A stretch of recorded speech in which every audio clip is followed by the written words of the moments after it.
Rakeem Cato.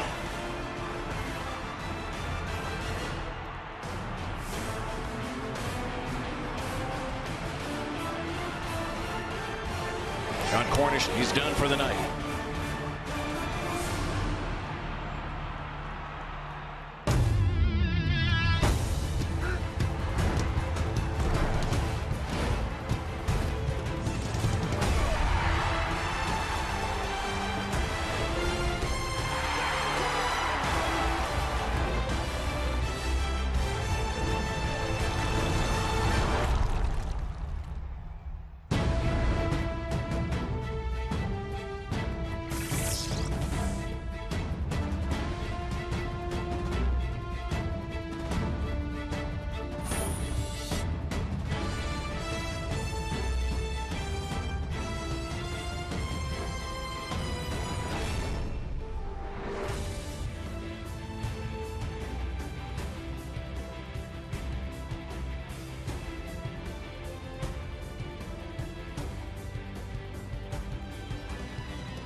A tough Calgary Stampeder defense. Well, let me elaborate a little bit on the defense of the Calgary Stampeders, because in all sincerity, I think they had no respect for Rakeem Cato in that first game. In the second week of the season, they had no fear of Rakeem Cato. They do now. They have 167 plays of analysis regular season, 57 plays against their own defense. When you respect your opponent, you play 100% better. When you fear your opponent, you play even better than 100%, if that's possible. But they didn't think that kid had what he has. I think this time, round two, it may be a little bit different. Well, it's going to be different, definitely, for these Calgary Stampeders. John Cornish was out last year, and what did they do? They did well. They finished 7-2. But it's different. It's not the same offensive lineman. 3 of the 5 who started last year are out. And even the guy who was starting this year, Harrison, is out. So they're going to need Bo Levi Mitchell to come up big. Yep, Calgary coming off a loss, and even though they're 3-0 at home, it has not been by a wide margin at all. And Elizabeth Thompson of Calgary, you could win the ultimate $25,000 home theater package from Visions Electronics if the kickoffs return for a touchdown in this game, thanks to Safeway's Touchdown to Win promotion. And should it happen for the second time in this game, well, you could also be in store for $1 million. Good luck with that, Elizabeth. This is also the return of Nick Lewis. Well, he watched in the stands last week. His old team against Ottawa. This time, his old team against his new team again. Calgary, Alberta, August 1st, 2015. A rematch of Week 2 between the Alouettes and the Calgary Stampeders. A date that has been circled on the calendar for number 82 for quite some time. Well, number 82 for many years as a Calgary Stampeder. It's welcome home day for number 8, Nick Lewis. Nick Nation welcomes him back, a guy who had over 1,000 yards in each of his first 9 seasons as a Calgary Stampeder. Nick Lewis is now a Montreal Alouette. One of his longtime teammates, red hot after last week. Charleston Hughes, 42 sacks the last 4 seasons. For the 4th time in his career, he posted 3 in a game last week against the Ottawa Redblacks. John Hufnagel, his Stampeders, right now 3-2, and again losing to the Alouettes in Week 2. Tom Higgins, his team, well rested. They come west after the bye week, and on a sun-splashed Saturday, late afternoon, Steph Logan is back. So too is Dominique Ellis. Rene Paredes is ready to kick this into the wind. The coin flip was a key. The Stampeders won it. They deferred to the second half. The wind is expected to blow. It will go from left to right on your screen. So the Owls have the wind here, and you can see how it affected that first kick. Michael Clausen got the ball on a bit of a pooch kick, and right now Rakeem Cato brings his offense out on the field once again. We'll be watching him, among others, including, of course, the guy who used to wear 82. Yeah, you see the career receiving yards for Nick Lewis right in the middle. He'll be joined in the receiving corps today by Dobson Collins. This is his 15 in as many years. He replaces Fred Stamps, who is out dealing with a personal matter today. Christian Matt, key on that offensive line. Might see a lot of this guy. Last time these two teams met, Terrell Sutton went off on the Calgary Stampeders as Juwan Simpson makes the tackle. Only a 3-yard pickup here for Terrell Sutton. And some of the key guys, of course, Charleston Hughes, 16 career multi-game sacks, including last week against Ottawa. Keon Raymond, always a threat to make a big play defensively. And Joe Burnett, who's seen some time at the field corner this season. He's going to play at the boundary corner this week in place of an injured Buddy Jackson. Throwing down now for Cato. Stands in, far side in the sun. And unable to come up with it is Alex Charette. 4th round pick this year for the Alouettes. The rookie can't bring it in. A very quick 2-and-out for the red, white, and blue of the Alouettes. Well, you alluded to that game plan that Montreal used in their first meeting with Calgary. Rakeem Cato's first career CFL start. Number of high percentage passes, screens, quick hitters, and so on, and relying on that running game. This could be a big boot here. Boris Beatty with the wind. Tim Brown gathers it, tiptoes sideline, and he is crushed at the 33-yard line by Nick Shorthill. And Bo Levi Mitchell at the Calgary Stampeders, coming off a loss in overtime last week in Ottawa. And obviously John Cornish out of the lineup. We'll see a little bit of Matt Walter, the University of Calgary product, as well as second-year American Torrey Harrison in that backfield. Marquay McDaniel, the stabilizing force in that receiving corps, Mr. Consistency. And Spencer Wilson, who's done a solid job since bumping out from right guard to right tackle when injuries beset this offensive line a few weeks ago. Again, the Cornish-less Stamps gone for 6 games with a broken thumb. Mitchell quickly connects with Anthony Parker on a slant pattern. Maybe picks up half the first down yardage. Defensively for the Alouettes, whoever would have thought Alan Michael Cash would be their best pass defender, leads the team with 2 interceptions and 2 pass knockdowns. The ever steady Mr. Versatility Marco Briette in the middle of that secondary. We'll see him all over the field. Of course, John Bowman just keeps on ticking like fine wine. He gets better with age. Another 2nd down conversion attempt coming now for the Stampeders this time. Bo Mitchell shotgun with Matt Walter in the backfield. Mitchell now, pocket converges, and he goes over the top in a very similar sequence to the Alouettes. An overthrow, looking for Marquay McDaniel. Another quick 2-and-out. Not a big surprise to see John Bowman supply the pressure in the quarterback hit.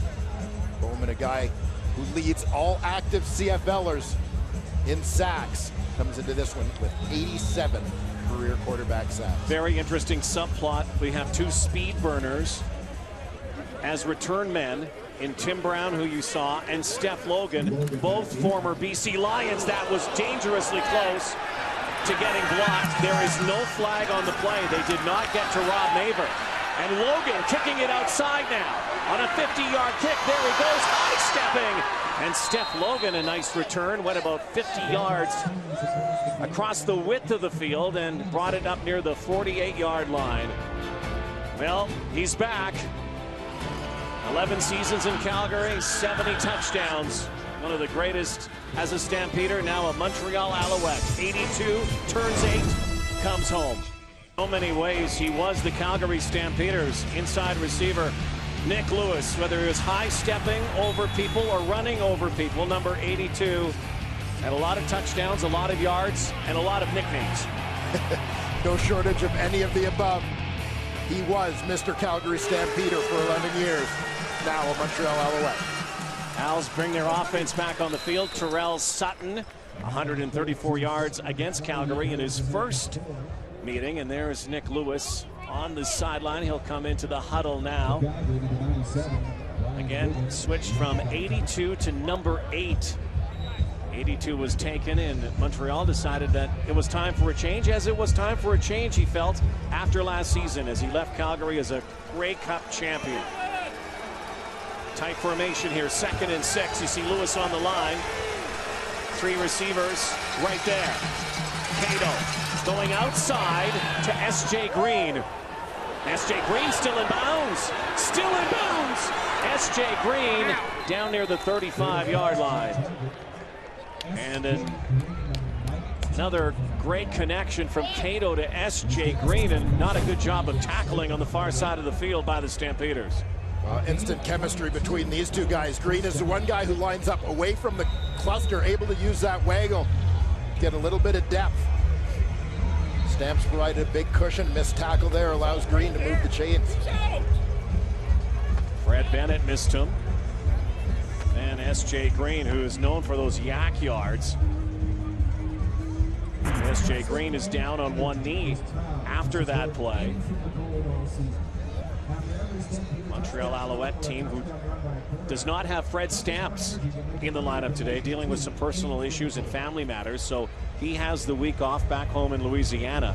And as you mentioned, Dobson Collins into the lineup for him. Well, yeah, this is a team a little bit thin at receiver. Cody Hoffman, who had been one of their starters coming out of training camp, injured as well. So they've been going with the rookie Canadian Alex Charette, has been sort of the 5th receiver in their alignment. Andrew Smith dressing as the extra receiver here, so their depth being tested very early on here in week 6. SJ is still down. Tom Higgins chatted with him yesterday and earlier today about the last meeting between these two teams. His team got out to a 16-0 lead at halftime in week 2, and that was Rakeem Cato's first start.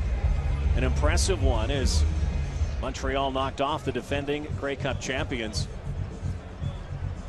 And S.J. Green as well, coming off a win against the Hamilton Tiger Cats last week. Another big game for him, 5 catches, but this was the play right here. What a catch. Classic S.J. Green. Another one to the highlight reel. He'll go to the sideline. Farhan Lalji's on the sidelines for us today. We'll try to get an update. It looks like S.J. Green's all right. Racked up some serious yardage the last 2 games. The Alouettes are now in Calgary territory, and they'll scrimmage from the 36. They are going to reset the 20-second play clock. There is Rakeem Cato. At one time, he was Marshall. Remember the thundering herd. And Terrell Sutton against the Stamps that time, up the gut for 4 yards. And there is Nick Lewis today against his former team. We split ways, we parted. It was I think it was a great move on both parts. For me to get a better opportunity, for them to go younger with the guys they have. I mean, those guys are amazing. They're like my little brothers, Joe and Eric and Marquay and Jeff. So I think it worked for everybody. Well, Dobson Collins coming over the middle as Rakeem Cato took a look at Nick Lewis for a moment, then went to Collins in his first game as an Alouette, and he got rocked. His bell rung by Josh Bell. Bell, Stampeder free safety. Been victimized a couple of times over the last couple weeks. Obviously arriving with an aggressive attitude here to set the tone against the Alouettes. Rookie Boris Beatty from the 38. He has not missed in his brief CFL career. 11 for 11 with rookie holder Brandon Bridge, the Canadian quarterback. Nice drive this time for the Owls. They're on the board first here in Calgary. Brought to you by Nissan, official vehicle of the Canadian Football League. Week 6 in the CFL continues without John Cornish, cast on, thumb wrapped up, in the stands. A man of the people. Something you don't see very often. Yeah. Injured player watching from the stands. Matt Walter, the replacement, one of the replacements for John Cornish. We'll see some Torrey Harrison as well today. This is what happened to John Cornish last week in Ottawa. John Cornish once again among the Canadian Football League's leading rushers at that time. Injured in the first half of that ball game, sat out the second half. A great deal of frustration for Cornish, who missed half of the 2014 season as well. Still won the rushing title last year. They still won the Grey Cup. Slant pattern caught by Marquay McDaniel, who's quickly become the go-to guy the last couple of seasons, especially on second down for Bo Levi Mitchell, the former Hamilton Tiger Cat, who yesterday admitted to us, yeah, he's been under the radar. He likes it that way. That's a role that Marquay McDaniel has certainly settled into over the course of his career. A guy who really throughout his career since coming in with Hamilton, and of course during his time in Calgary, has caught passes at a 1,000-yard pace year after year. Far side, McDaniel has 8 points for the Calgary Stampeders this season, but none of them have come from a touchdown. He's tied the CFL record with Peter Dallariva and Nick Araki for 2-point converts. Well, Marquay McDaniel benefiting from the rule change this year, as we've seen teams going more and more for 2 points. The Stampeders in particular, a team that's been better on twos than on the singles. They have been perfect on 2-point converts. Right now they want to try to find a way to the end zone. 8 minutes to go, opening quarter. Down 3. And making the catch is Jeff Fuller. Jonathan Hefney one-on-one with him, and they're going to be short here of a first down by 3 yards. So this again will bring out the kick team, and the challenge for Rob Maver, who is an all-star punter, is into this wind. As beautiful a day as it is blowing here at McMahon Stadium today. And this could be a factor as this game moves along. The wind does not look like it's going to subside until later, maybe fourth quarter. Maver very good at directional kicking. Logan. Downfield quickly are the Calgary Stampeders. And it's the homecoming for Nick Lewis. With more, let's go to Farhan Lalji.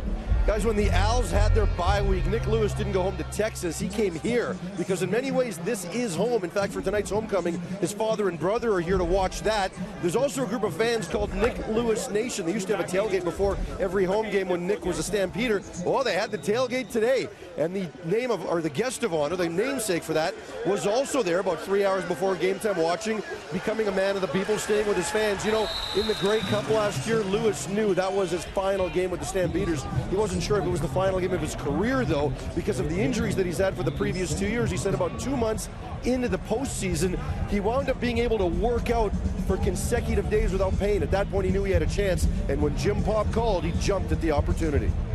Thank you so much, Farhan. That's what makes the CFL what the CFL is. When the star shows up at his own tailgate, only in the Canadian Football League. Welcome home, Nick Lewis. Rakeem Cato wants to throw. He does. He has S.J. Green far side. Hauls it in. Corner route that time. Big gain for the Montreal Alouettes as S.J. Green, who was injured just a couple plays ago, comes back and snares that one for 20 yards. Tremendous protection afforded Rakeem Cato on this play. They keep Sutton in the backfield. Sutton absolutely gashed Calgary's defense along the ground, so the threat of him in the run is going to hold that defense, keep them honest, and really help that offensive line out in terms of the protection. Rakeem Cato, shotgun now, 1st and 10 from the 47. Quick hitter this time. Finds Alex Charette, and it looks like he's going to plow and barge his way for another first down. Former star from Guelph, Charette makes the catch, and Nick Lewis has yet to make a catch. But look at this in the anthem. There's the Alouettes, and there's Nick Lewis. I don't know if that was a harbinger or an omen. Maybe that's where he wants to get to the end zone. Just after the anthem, Nick Lewis by himself, and then, of course, saluting Nick Lewis Nation. Enjoying the moment. Got a big ovation from the fans here a little earlier. First and 10 again, looking for Charette again, and he is absolutely unloaded on by Joe Burnett, who comes in for Buddy Johnson on that corner. And this time Burnett looks like he might have got the worst of this hit.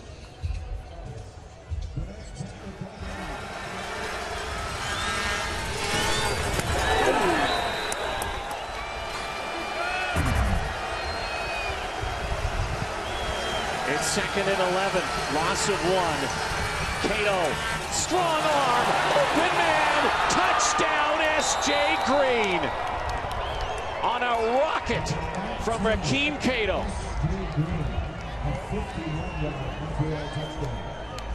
$51 yards.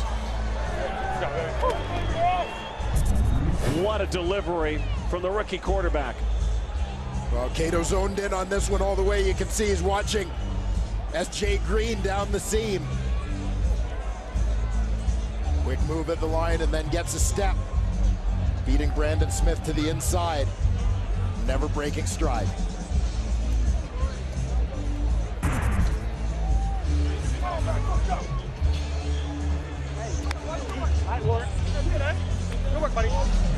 S.J. Green. Second touchdown of the young season. Rakeem Cato, everybody's talked about that arm of his. You saw it on full display there with the breeze as Boris Beatty now 6 for 8 on point afters from the 32 this season. 5-play, 88-yard drive capped off beautifully to S.J. Green. And the Owls off to a big start here in Calgary. Jay Green along with the veteran Nick Lewis. Alouettes have a 10-0 lead here. And on this one, you're going to see Nick Lewis is running the out. That's going to, in man coverage, force the safety, Josh Bell, to take him. That leaves S.J. Green straight down the seam. No help to the inside for the halfback, Brandon Smith. Cato spots it right away and puts it up. Lets his big receiver go get it. So again, making some hay here are the Alouettes with the breeze.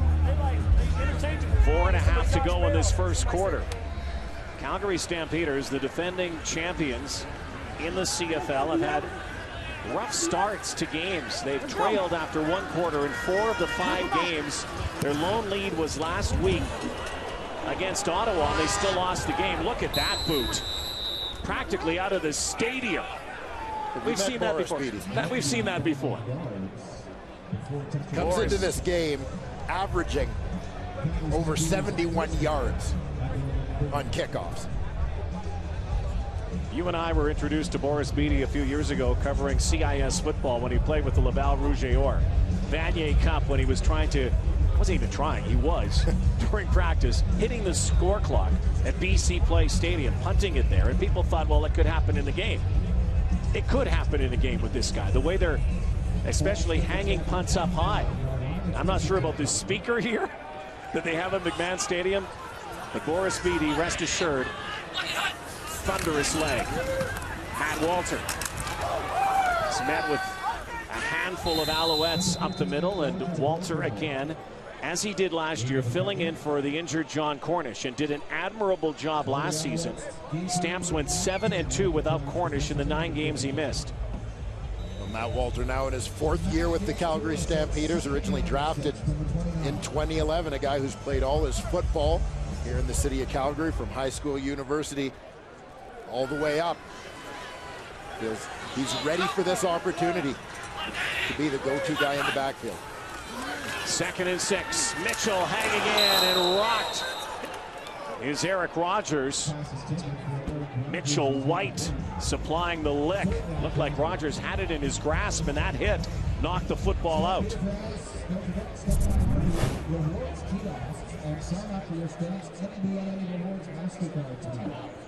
Mitchell White sitting back on that corner just sniffed that one out. Coming off to help his halfback. Rob Maver again, 3 straight punts now for the Calgary Stampeders. They show loads of motion here on this kick. And that one also almost blocked. 2 in a row now that Maver was able to get off. Now, getting the corner is Logan. Steph Logan, he's not going to be caught. He'll fly. Goodbye. Touchdown to Steph Logan. What a start here for the Montreal Alouettes. All 3 phases right now, including special teams, and Steph Logan has his first touchdown as an Alouette, and a beauty. Well, we've mentioned the punts being almost blocked a couple of times for the Stampeders, and part of what that's doing is you're going to see the Alouettes bring in all sorts of pressure, is that's going to help keep everyone in even longer in terms of their coverage. They're going to be a little bit late getting downfield. You give Steph Logan a half a step, very few people in this league are going to catch him, and you saw the head start he had there. Gets a couple of key blocks, and he's off to the races. 73 yards to pay dirt for Steph Logan. That's why they went out and got this guy. Guy who played in the National Football League, was with the BC Lions, came back to the Canadian Football League, and now is in Montreal. Spectacular run. Beatty is able to just squeeze that in. Hey, my return team, baby. Let's do this. One time for the 305, baby. Mom and dad, my baby, my kids back home. Love y'all, baby. Hails from Tampa, Florida, and a bit of a nomad around the National Football League. A guy who has electric speed, and you saw it this time. On this one again, all begins with the pressure up front. Nick Boulay and Brandon Rutley crashing that wall of personal protectors. Just 5'6", 180. Steph Logan, who energized the BC Lions when he was with them, then went to the National Football League. Found his way back. Found his way to the end zone that time. Logan won a number of key veteran parts brought in by the Montreal Alouettes during the offseason. We've mentioned Nick Lewis. We've talked about Fred Stamps. Logan, another one of those keys. Jonathan Hefney as well. Proven CFL performers coming in to give this team a lift. Once again, it'll be a touchback because the Stamps don't touch it. Will not go as 1 point, so another one through the end zone for Boris Beatty. And now the Calgary Stampeders find themselves in a huge hole, down 17-0 with 2:46 to go in the first quarter. For Steph Logan, that is the first punt return touchdown he has ever recorded. It was with the BC Lions again back in 08, then 13 and 14.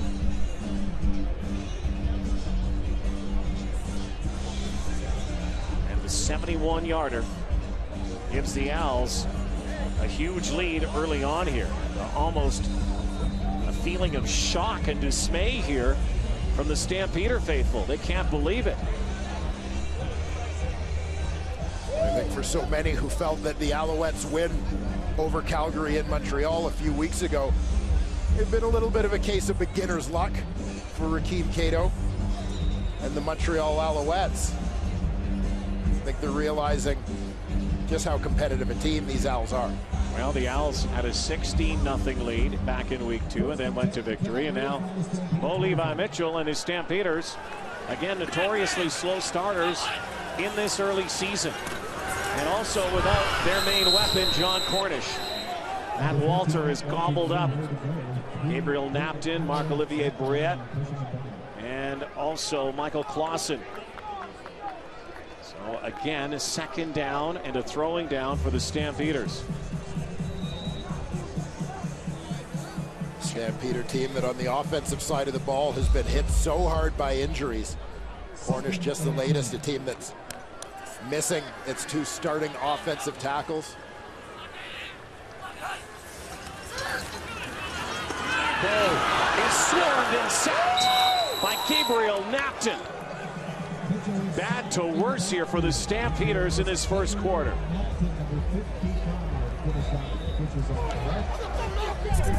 Napton, one of the top rookies in the Canadian Football League a year ago.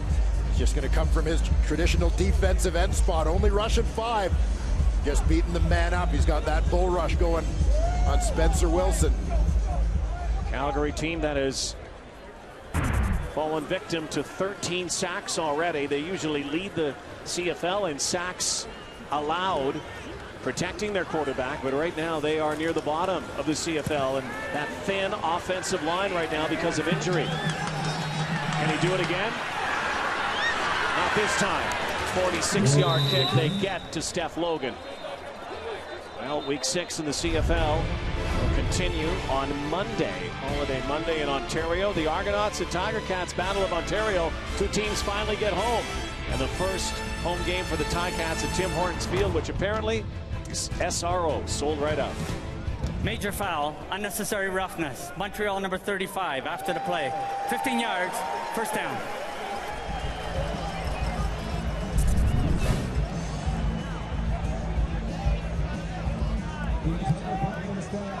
On that center stripe, first round pick Chris Aki of the Alouettes charged with that late hit.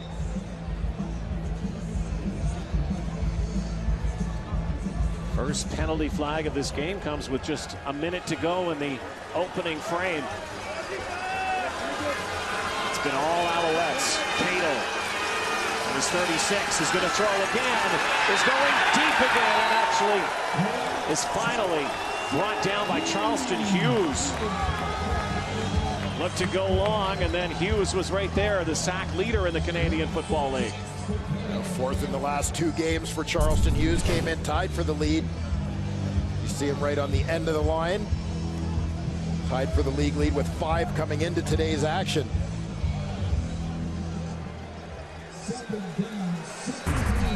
Cato had Dobson Collins on a fly pattern, couldn't get it. Here comes Hughes again. They decide to delay the draw, and Terrell Sutton the bash past the initial line of scrimmage.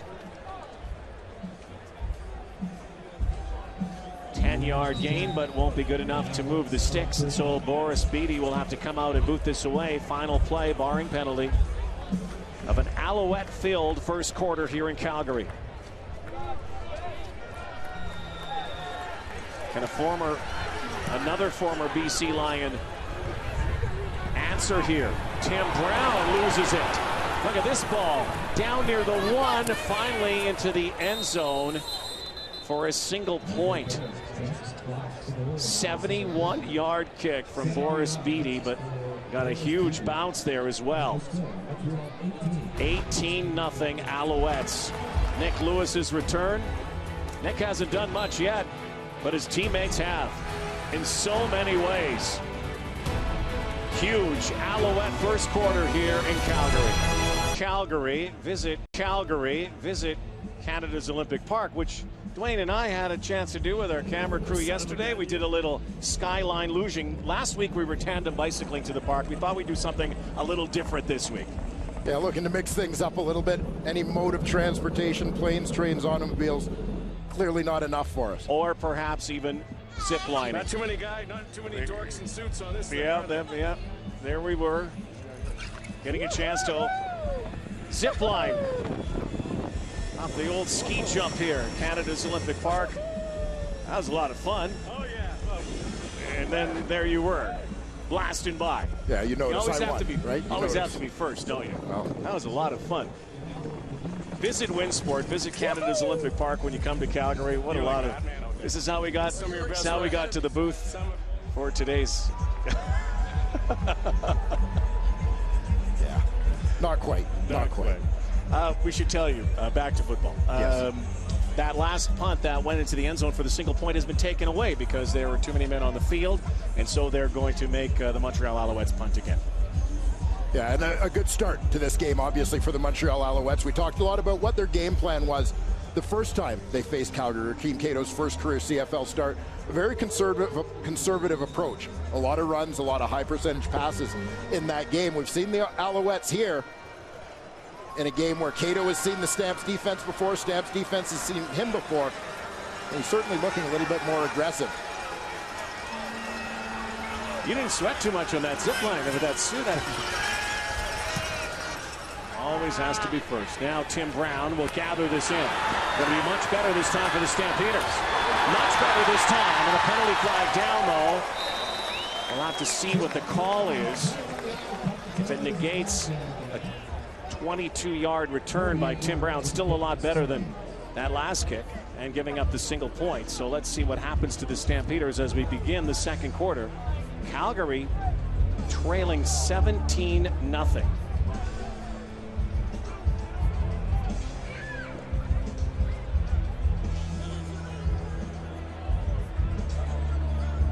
On the return, illegal block. Calgary number 24. 10-yard penalty. The quarter be extended one more play. First down. So indeed, again, it's not the beginning of the second quarter quite yet. They still are playing the final play of this first quarter when it will end. Cannot end on a penalty as Stamps will line up. Clock's at 0.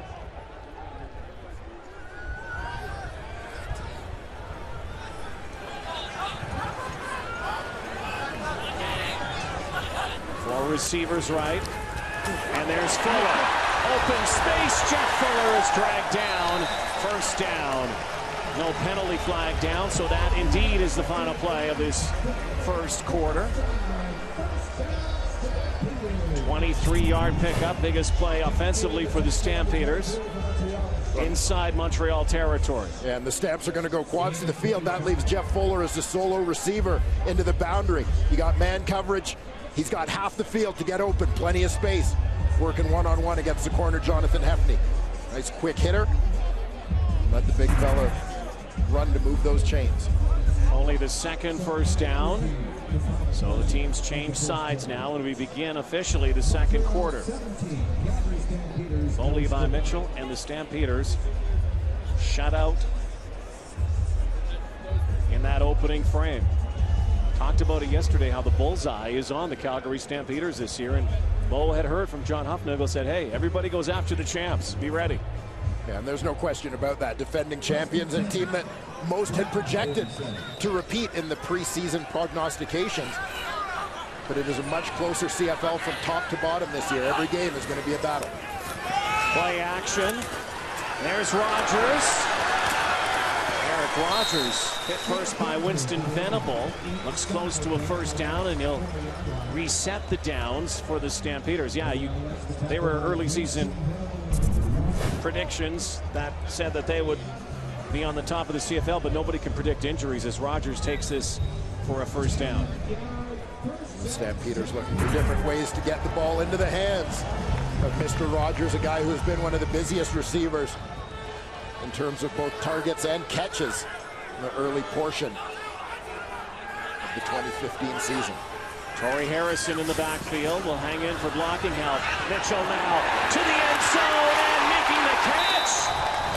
Greg Wilson. Greg Wilson, the rookie, has his first as a Calgary Stampeder.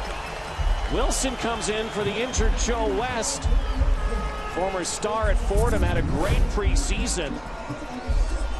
And Bo Mitchell found him behind cover. Well, Wilson is a guy that they've been anxious to get into the lineup. As you mentioned, Rod, such an impressive preseason. Great from day one of training camp. 6'2" receiver out of Fordham, a guy who ran 4.3 40-yard dashes when worked out by the team. Drew Tate behind center. He's going to throw it. And it's a touchdown, the first of the season for Marquay McDaniel. Will they go for two? They've been perfect all season, going for two. An impressive drive. 4 first down passes on this drive from the Stampeders results in a touchdown. Well, they made this one look easy. Big catch by Greg Wilson. Set things up. An easy bit of pitch and catch there between quarterback Drew Tate and Marquay McDaniel. So they will not go for two. They do have that breeze behind them. So Rene Paredes is coming out here. Ball scrimmaged again this season for point afters from the 25-yard line, making it a 32-yard point after for the convert. There it is, 3 of 5, and this one is good. Make it 4 of 6 on point afters this season. So the Stampeders are on the board, and they bounce back in a big way. Levi Mitchell leads the drive, and Drew Tate finishes it off to the guy they call Quay. Marquay McDaniel's been in the end zone this season, 4 for 2-point converts. This one for the major score. And Billy Parker, the halfback, has McDaniel man-to-man on this play, but you'll see as McDaniel motions back and forth across the formation, basically loses Parker on that change of direction. Tough for the halfback to catch up in that short span. So the Stampeders back home in Virginia, man. Gotta keep plugging away. Get on the board. They keep plugging away.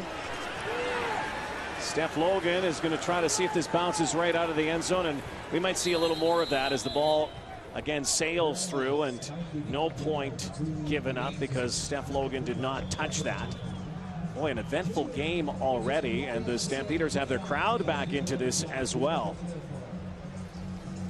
A quick strike response here. We'll see what the Alouettes have in store.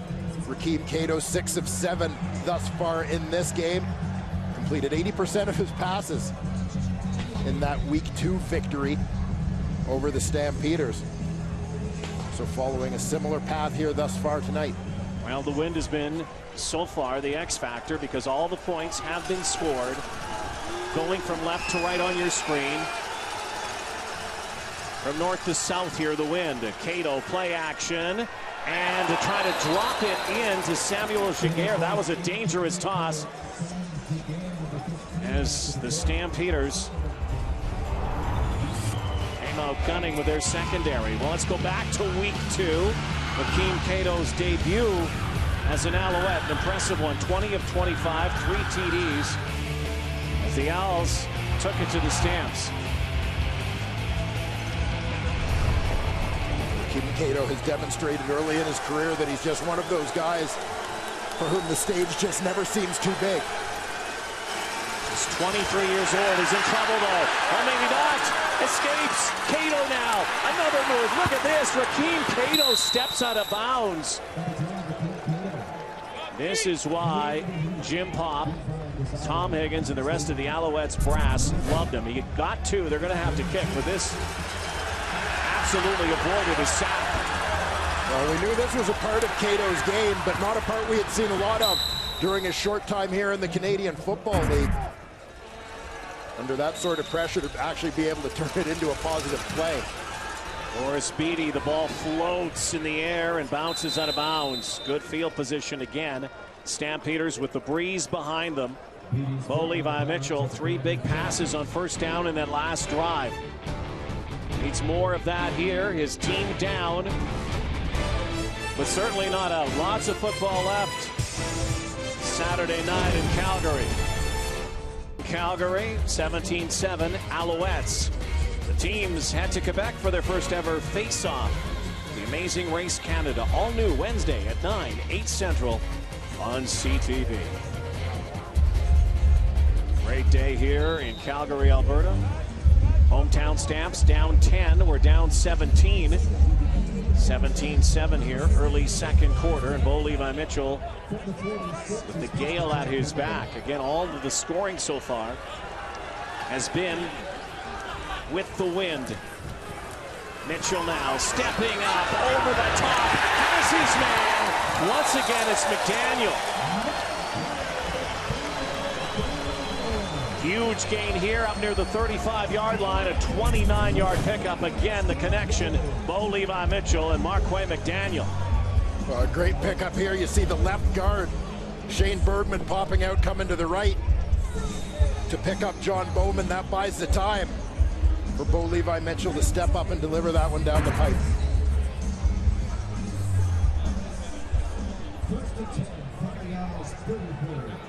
Bo Levi Mitchell with Matt Walter in the backfield. They'll send out 6 receivers. A quick hitter and in and out of the mitts of Anthony Parker. The guy who played his college ball right in this stadium with the Calgary Dinos.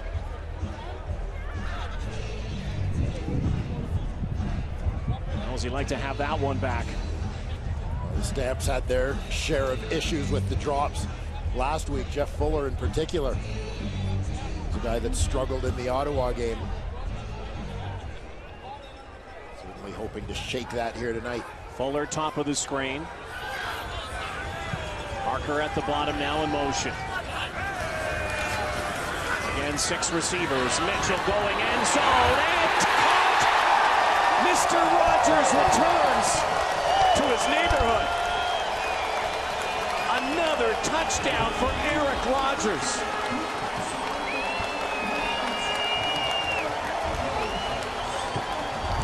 All this guy does is catch touchdown tosses.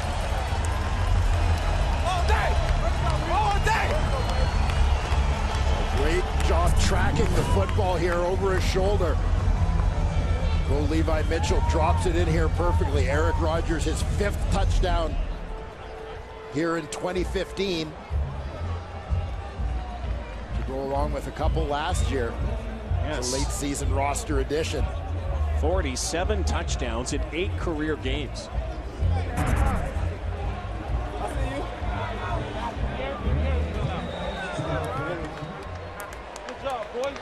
Let's go, baby. A big target, the emergence of guys like Rogers and Fuller. Part of what made players like Nick Lewis and Mo Price expendable for this team during the offseason. 6 plays, 6 passes with the win. 5 of 6 on passing are the Stamps, and again 2 touchdowns as a result, and suddenly that 17-0 deficit has been whittled to just 3. There you saw just straight man coverage. Eric Rogers using his waggle well, that pre-snap motion to get ahead of steam. Gain a step on the defensive back, Billy Parker. And again, a perfectly placed throw from Bo Levi Mitchell to put his team right back in this ball game. That's why I took my head around so late. 2 very quick touchdowns. They ain't ready. 2 minutes and 40 seconds. They ain't ready. Go. Native of Glendora, California, out of Cal Lutheran. Eric Rogers does it again. All day. How about Bo Levi Mitchell, though, in his pinpoint passing as well? Precision with the wind. Well, that's a theme so far early in this ball game. 31 points on the board, all going north to south.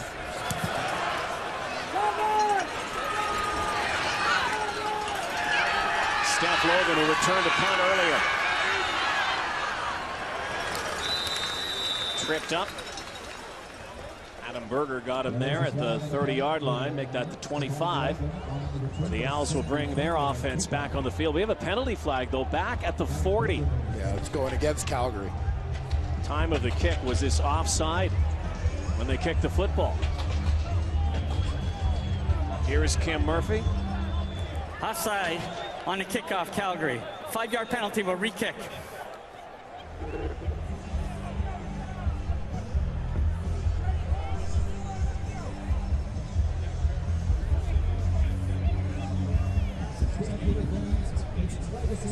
So another re-kick here.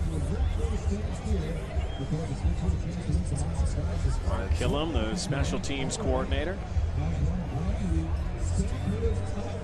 This will be a big help in terms of field position, theoretically at least, for the Montreal Alouettes.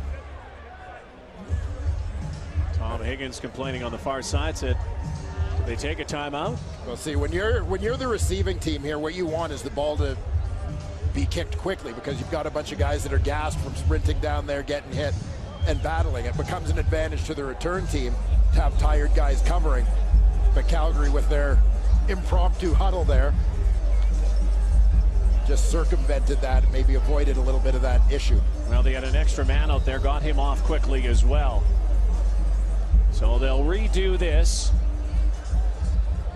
Just under 11 minutes to go before halftime, and an eventful game already. This is another big boot, sending Dominique Ellis back near his goal line. Up to the 25, and almost the same spot where they scrimmaged last time. Joshua Bell was down there. Jeff Hecht as well on the special team tackle. So the Alouettes really gained 2 yards. They'll scrimmage near the 27-yard line. Yeah. Here comes Rakeem once again. Typically anticipate working against a wind. You want to try and slow down the clock. Give the other team as little time, as few opportunities to run plays, as few offensive plays as they can. We could see a little bit more of Terrell Sutton in the run game here in the second quarter for the Owls. Big Orville throwing again. Cato stands in and fires. Low toss. Dobson Collins. Now with his 4th CFL team, a guy who is part of a trivia question. That his 5th CFL team has been with Edmonton, Hamilton, Ottawa, Montreal. He is the first ever Red Black to score a touchdown. Collins started his career as a BC Lion.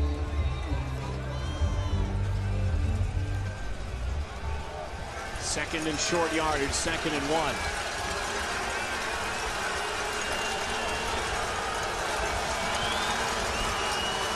Sutton takes the hand off and gets some help from his posse. That O-line up front will reset the sticks. Yeah, the Alouettes not trying to hide at all what they're doing on that play as they bring in the extra offensive lineman. Jake Piotrowski. Line it up and play a little bit of smash mouth football.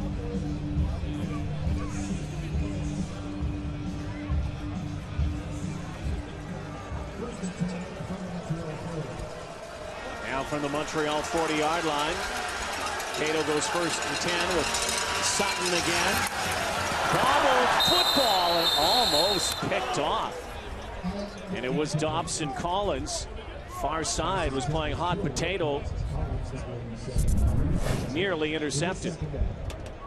Yeah, Collins, the lone receiver out to that side. They're trying to get the hitch to him. You see Sutton and Blake out in front to block. Unable to get the squeeze on that ball.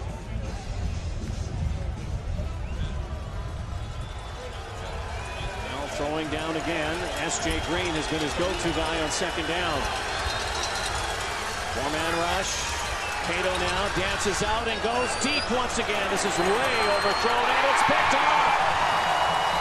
Joe Burnett. This is a fantastic play by Joe Burnett. What a catch. Joe Burnett gets the start for Buddy Jackson at the corner. Has a highlight reel interception. Watch this.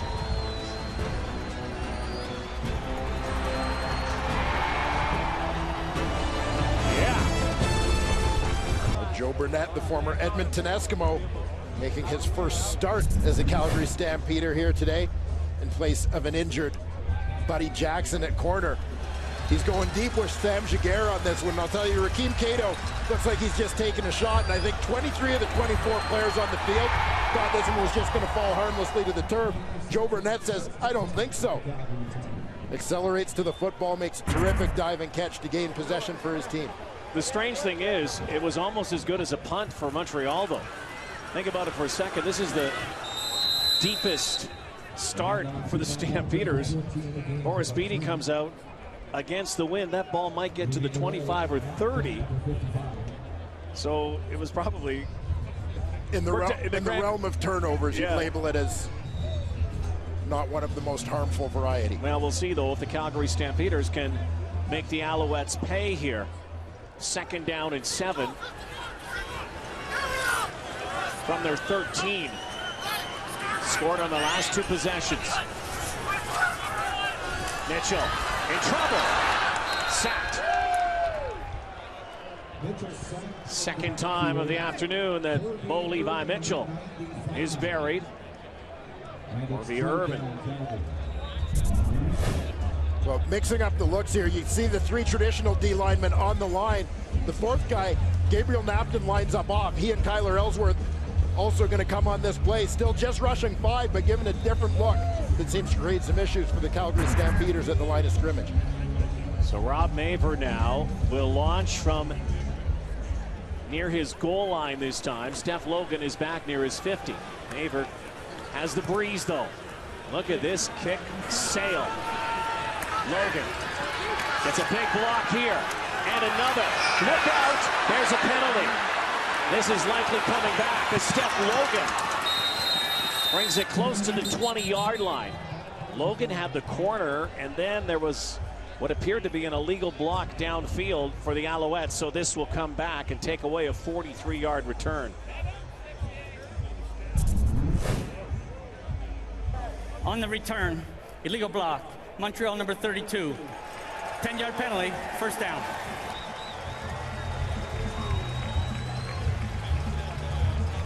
Mitchell White in the corner. Had a block in the back, middle of the field here. So the ball comes back to the 49-yard line. Let's go to the sideline. Once again, join Farhan Lalji. Guys, Rakeem Cato named one of the CFL's top performers for the month of July. Not only does he have a lot of fans here north of the border, he also has plenty where he grew up in Liberty City, which is a tough part of Miami. We've all heard the story about the rough upbringing he had to eventually get to Marshall and then the CFL. He went back there during the bye week, and everybody knew the story and the successes that he's had up here. He said wherever he went, he received plenty of love, pats on the back. In fact, when he dropped his sister to her high school one day, he received a standing ovation. So everybody's in love with this guy and what he's had to go through to get here. Yeah, for those of you watching in the United States on ESPN, Sam Jaguar went right side, diving forward. There was a penalty flag. But talking with Rakeem Cato, there seems to be a piece about him on the football field that is a direct contrast to his upbringing in the very mean streets of Liberty City and Miami. The football field is his happy place. Not so much right now for Sam Jaguar as Jamar Wall stuck the leg out and tripped him. That was a ninja kick. There you see, caught him right across the thigh by the look of it with tripping. Calgary, number 26. The penalty is declined. The gain is greater. First down, Montreal. Play we don't hear a lot, but it is called often. Not often, but hear it a few times per season. It's the tripping call. More inclined to hear it at a hockey game. Banged up Alouette receiving corps can ill afford have Sam Jaguar sidelined for any extended period of time. Midway through this second quarter, Owls lead by 3. If you're just tuning in, they had a 17-0 lead. First quarter. Stamps a bounce back. Sutton slices and dices his way for about 7 yards. Up near the 43. Joe Burnett making the tackle. There was a coolness, an unshakable quality to Rakeem Cato. Been there, done that. Grew up on the streets throwing the ball. They said he had an amazing arm when he was a kid. That's all he did was throw the football. It was his place of solitude, playing touch football and football with his buddies. Boys serving him well here. Enjoying success as a CFL rookie. Sutton on 2nd and 4. Looks like he's going to move the chains again. Certainly making the best of the situation. You don't think about Tom Higgins and the Alouettes with Anthony Calvillo, who's on the sidelines as an assistant coach. After Anthony Calvillo and his swan song and his ride off into the sunset, there's been a carousel, a merry-go-round of quarterbacks, and it appears right now that Rakeem Cato wants to stop that merry-go-round. Yeah, I think the Montreal Alouettes got a bit of an indication, not just by the success, the victory of the first game, but by the way he comported himself in the huddle and so on. Now he has to go. Takes off with a football and lunging forward. Rakeem Cato, who shows that ability with his wheels to again get another first down as they move close to the score zone. They're at the 26 now. 13-yard gain for Rakeem Cato. Rakeem Cato here well aware of where that first down marker is. He kind of sells it like he might head for the sideline, but there wasn't a chance of that. He thought that he might have a lane to get a fresh set of downs. Took advantage of that. Doing a nice job, as head coach Tom Higgins says. Rakeem Cato gets better every day, every practice. You see a little bit of improvement, a little bit of progress. Teammates can't talk enough about him. That leadership he has. Pulls it back. Out of the backfield, Brandon Rutley. Rutley, look at this. Rumbling now. Down inside the 15-yard line. His first touch. Brandon Rutley supplies some of the thunder to Terrell Sutton's lightning. Rutley sets up on that right side. He's in motion at the right edge of the screen. He looks like he's going to block the end. Instead, swaps with the slot, who sort of throws a pick for him. Rutley does the rest. Nice job after the catch here. Owls haven't had a whole lot of success in the red zone, under 50%. But burning the clock against the wind here.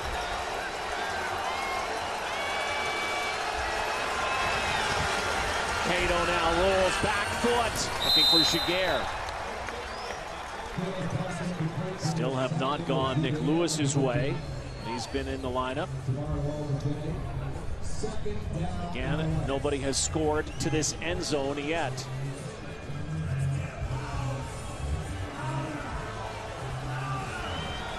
The Alouettes will go back to that two-back set now. Brandon Rutley into the ballgame.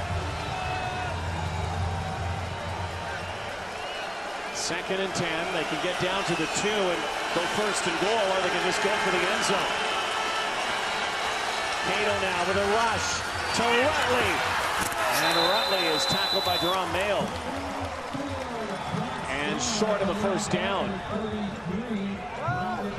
Only gets near the 5-yard line. They had to get to the 3. Decision time here.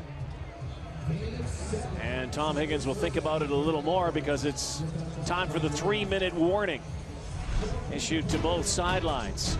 Brandon Rutley, a couple of key plays here. Alouettes lead 17-14 in Calgary. Guys, back at our CFL studio, getting set for Live at the Half. A few minutes away, we'll have a further assessment of Rakeem Cato in his rematch with Calgary. Also, how the Stamps offense is becoming more pass-oriented by necessity, and the coach with a look at the punt return touchdown by Steph Logan. Let's head back to Rod and Wayne. All right, thank you so much, Rod. 2:53 and counting, so the Owls elect on 3rd down not to keep the drive alive. They'll do 3rd and about 3, so they'll attempt a little chip shot here. This is from around the 13-yard line for Boris Bede, and again, the kid has been perfect this season.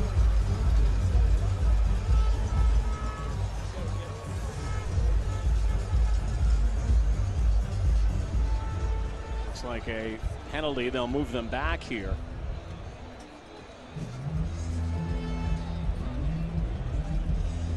Clock stops at 2:39. Calgary will get the football back.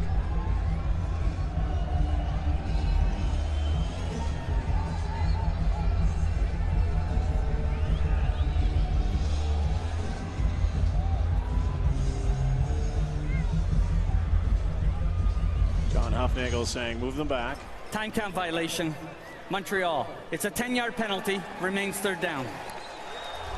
And I think the Alouettes, to get a better angle on the kick, are completely comfortable. Again, this is against that stiff wind, but Bede has a ferocious leg. This is just a 23-yarder. It's going to feel more like about a 40-yarder. Ridge again the hold. Chance to make it a 6-point lead here. And there's the kick, and again, only perfect so far on the young season for Boris Bede. Well, football of a different variety. Whitecaps FC action returns tonight with Seattle versus Whitecaps FC. Kickoff live at 10 Eastern, 7 Pacific on TSN 1. There's a little party area in the north end zone. Speaking of Seattle, there's Seahawk uniform there. You know, Russell Wilson signed that big deal the other day. Rakeem Cato broke Russell Wilson's NCAA mark for games with a touchdown pass. Touchdown streak. Matt Walter crashes the middle. Penalty flag down.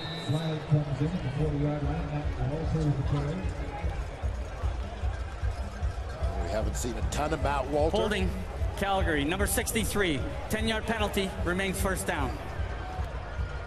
That one will go against the second-year center, Pierre Lavertu. #1 overall pick in the 2014 draft. Guy who takes over at center from Brett Jones, University of Regina product. Now taking a free agent shot with the New York Giants.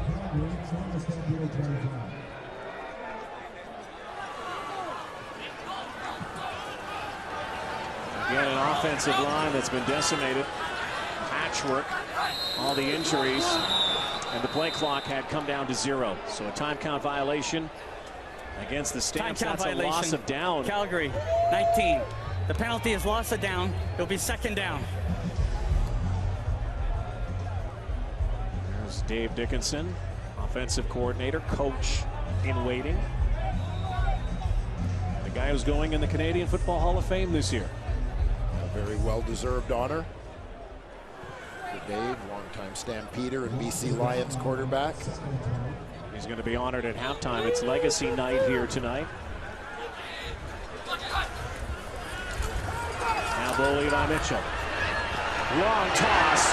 Oh! Just past the outstretched fingertips of Eric Rogers, and so they'll kick it away again. 3rd and 20 now. Well, taking the deep shot here to Rogers. Going right down that hash mark at the bottom of your screen.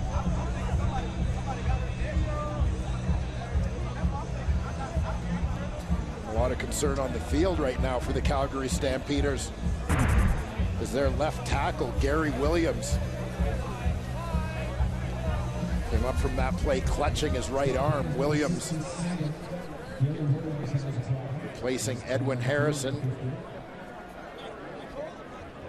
They have one O-lineman as a backup in Paul Swiston. They've gone so far down their depth chart in injuries. I hope this is going to be okay for Gary Williams, who protects that blind side. Bo Levi Mitchell. Gary Williams, big left tackle. Former NFLer. You can see him just crumple there as he was blocking John Bowman.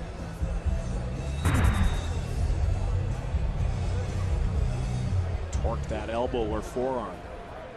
The position where the Calgary Stampeders could least afford another injury. So they'll boot it away. Trying to keep it away from that guy, Steph Logan. He gets a hop and goes out of bounds. 44-yard kick, pretty effective. No return. Just over 2 minutes to go in this first half. Two teams that have been two of the most productive teams in the Canadian Football League since 1996, and their all-time record against each other is the closest among CFL competitors. Calgary 36-34-1 in 71 all-time games played. Just 24 points separating the two teams through the years. That's remarkable. Two teams that were perennial powerhouses only a few years ago.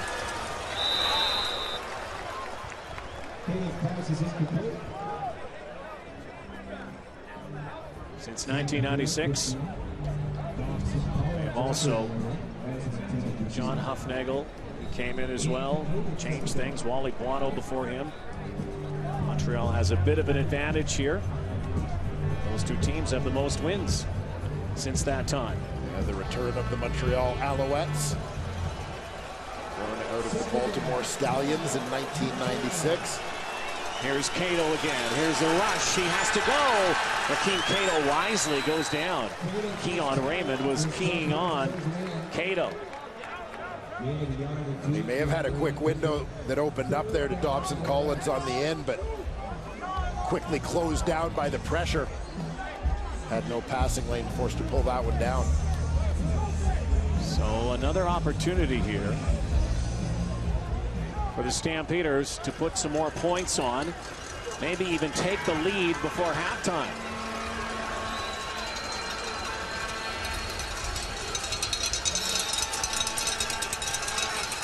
And Brown is back and will field this at his 25. 43-yard boot. Brown still on his feet, scraps his way up to the 40-yard line. This injury-riddled Calgary Stampeder team down 6 right now without that guy. And Matt Walters says he has been such a good teammate for everybody in that Calgary Stampeder backfield. Having him as both a friend and as a mentor on the field it's super helpful. You know, he's a great guy. I think he's even a better guy once you get to really know him, and I've had that opportunity over the last couple of years along with everyone else in the locker room to really get to know the guy, and he's really a team guy and someone who supports you no matter what, so it's good to have that. Cornish watches. Mitchell goes over the top to Marquay McDaniel. You know, they replaced John Cornish, but he's a guy that is almost irreplaceable in so many ways for what he has done. Become such an icon in this game over the last few seasons. Well, when you look at John Cornish, you're talking about a guy who's averaged close to 7 yards a carry, not just for a season, but for his career. Last year, up close to 8 yards a pop. Quick strike offense. Fuller grabs one near the 52-yard line. It's going to be 2nd and 4. Effective use of the clock here. Again, a Calgary team that was down 17. Clawing back before halftime. Only 3 points have been scored against the wind, those by Montreal.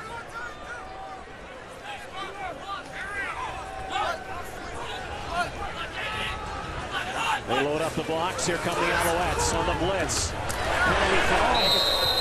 Incomplete pass for Rogers, but looked like somebody jumped on that line. Was it the Alouettes offside, or were they drawn? It looks like offside.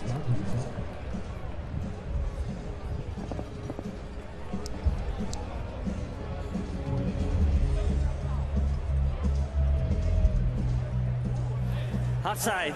Montreal, number 10. 5-yard penalty. First down. Safety Calgary. blitz was on. Marco Briette jumped, though, and the drive stays alive.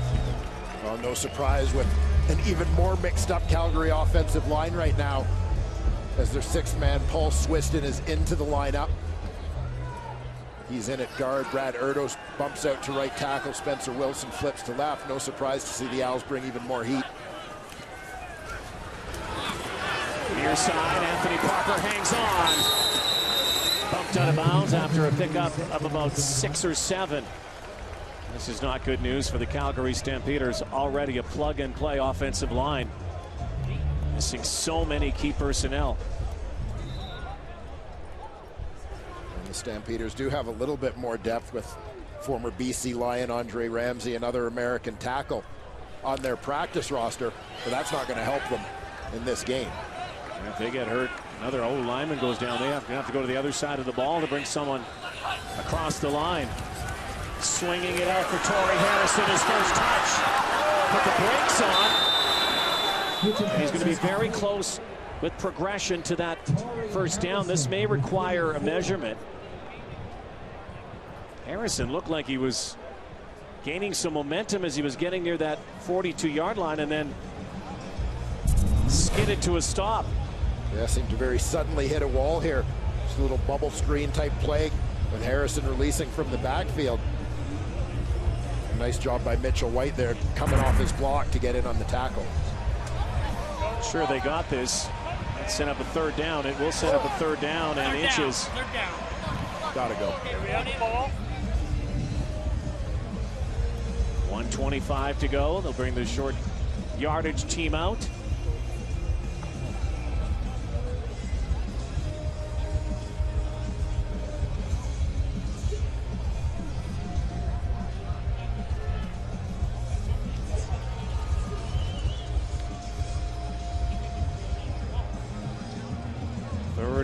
inches. Big boys come out, but Bo Levi Mitchell stays behind center and will get the first down.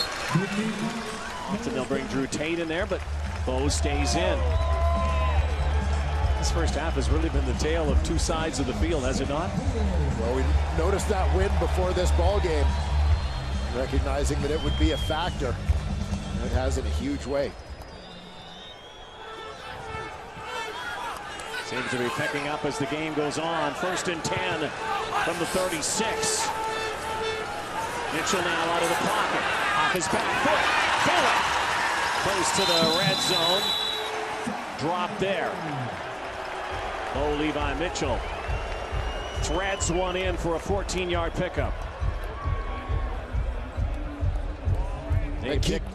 Key aspect of that play is the running back, Torrey Harrison, recognizing that his blitz responsibility isn't coming. He gets out of the backfield to the flat, pulls a defender with him to open up that window for the receiver. And out of the backfield this time is Marquay McDaniel. That ball was thrown behind Bo Levi Mitchell, so that is officially a run. 2nd and 5. And again, inside the red zone, the score zone, inside the 20.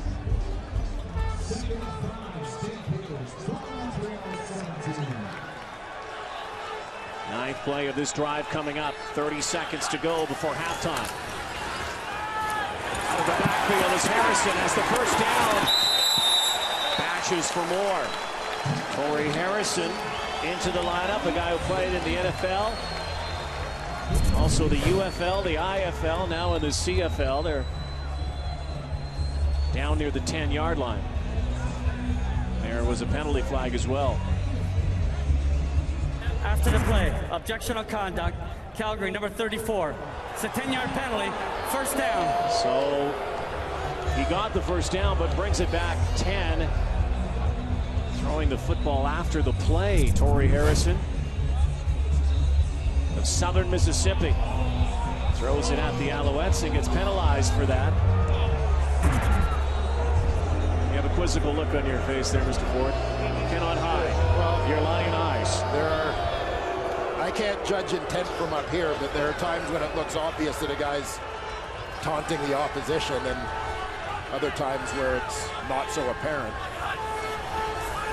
Mitchell and Greg Wilson, sun blaring right into that grill. He won't tell you that's an excuse. Thought he should have that. The time's ticking down here to 24 seconds. This one right into the sun. And they had it set up the way they wanted, with Anthony Parker providing the rub for Wilson to come underneath. But missed the key part, of course, securing the football. Key down here. 2nd and 10. They'll have to kick a field goal. Mitchell now near the goal line.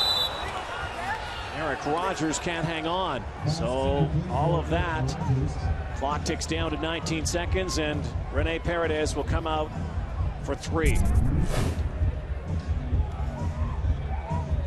You know, you look at that play, and as benign as it looked to you, that play by Torrey Harrison, that was huge. Yeah. And very costly.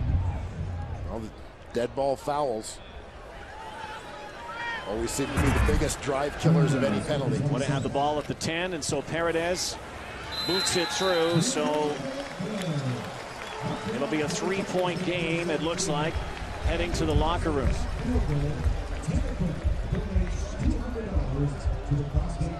Nonetheless, a good drive for the Calgary Stampeders. Late in this second quarter, marching down the field. A good second quarter response for the Stamps with that wind at their backs after falling behind 17-0 in the opening 15 minutes. So again, it could come down to the coin flip at the beginning of the game being the key turning point. Stamps won the toss, deferred, and likely will have the wind at their backs for the fourth quarter, and that could be decisive here. Team Cato is just going to take a knee here, do it again. 37 points scored in the first half. 34 of them with the wind.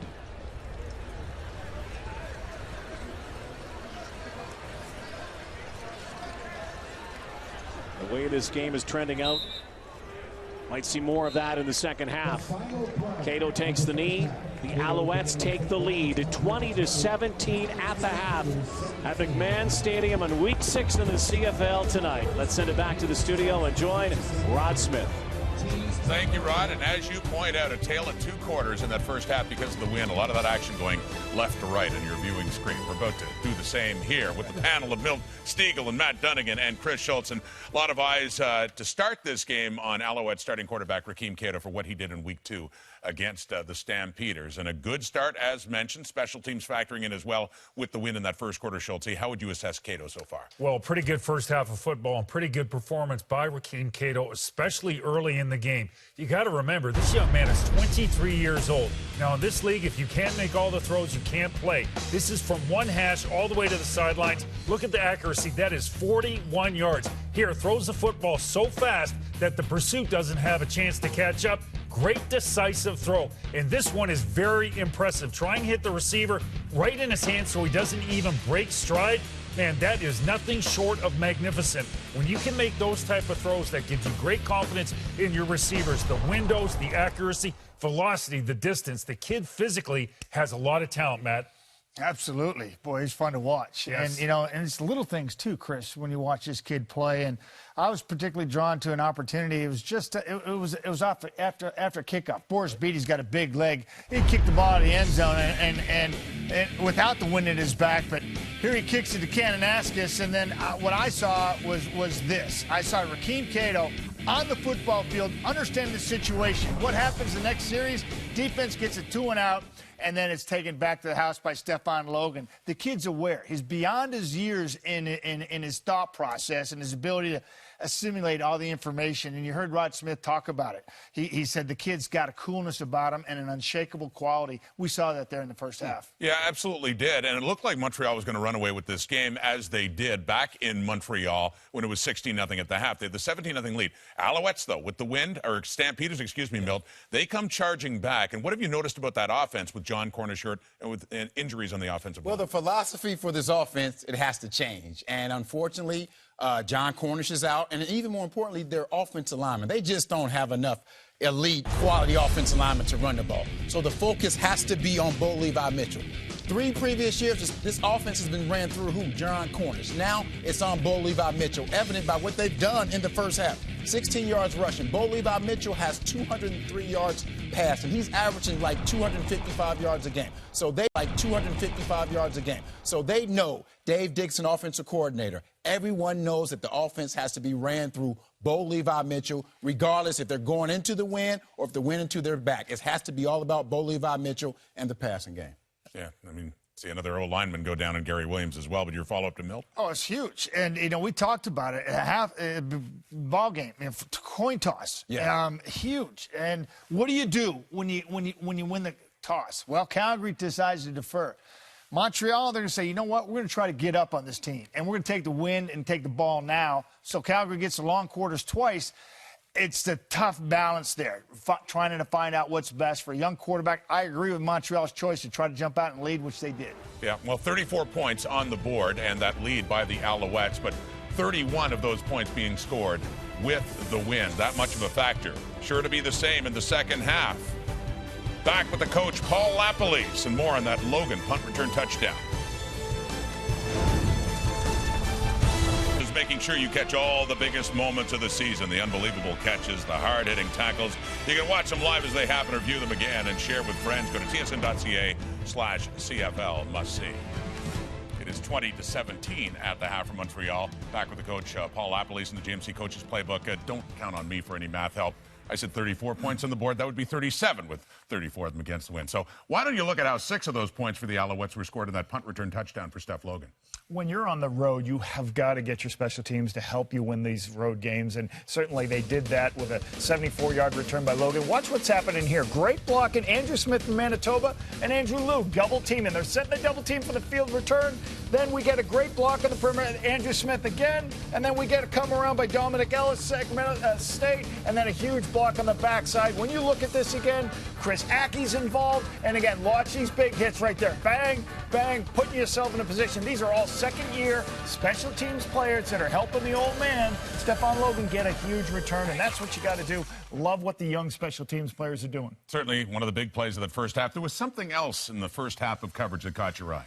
You know, and I'm not a physics major. I'm just like a dumb football coach. But let's take a look at this. I don't know what's going on here. Blackie's here got a huge lead in this. So coach's playbook's analyzing this. How does this happen? How does 40? Is it some equation? Force equals mass times acceleration? How does he take the lead and then win at the end?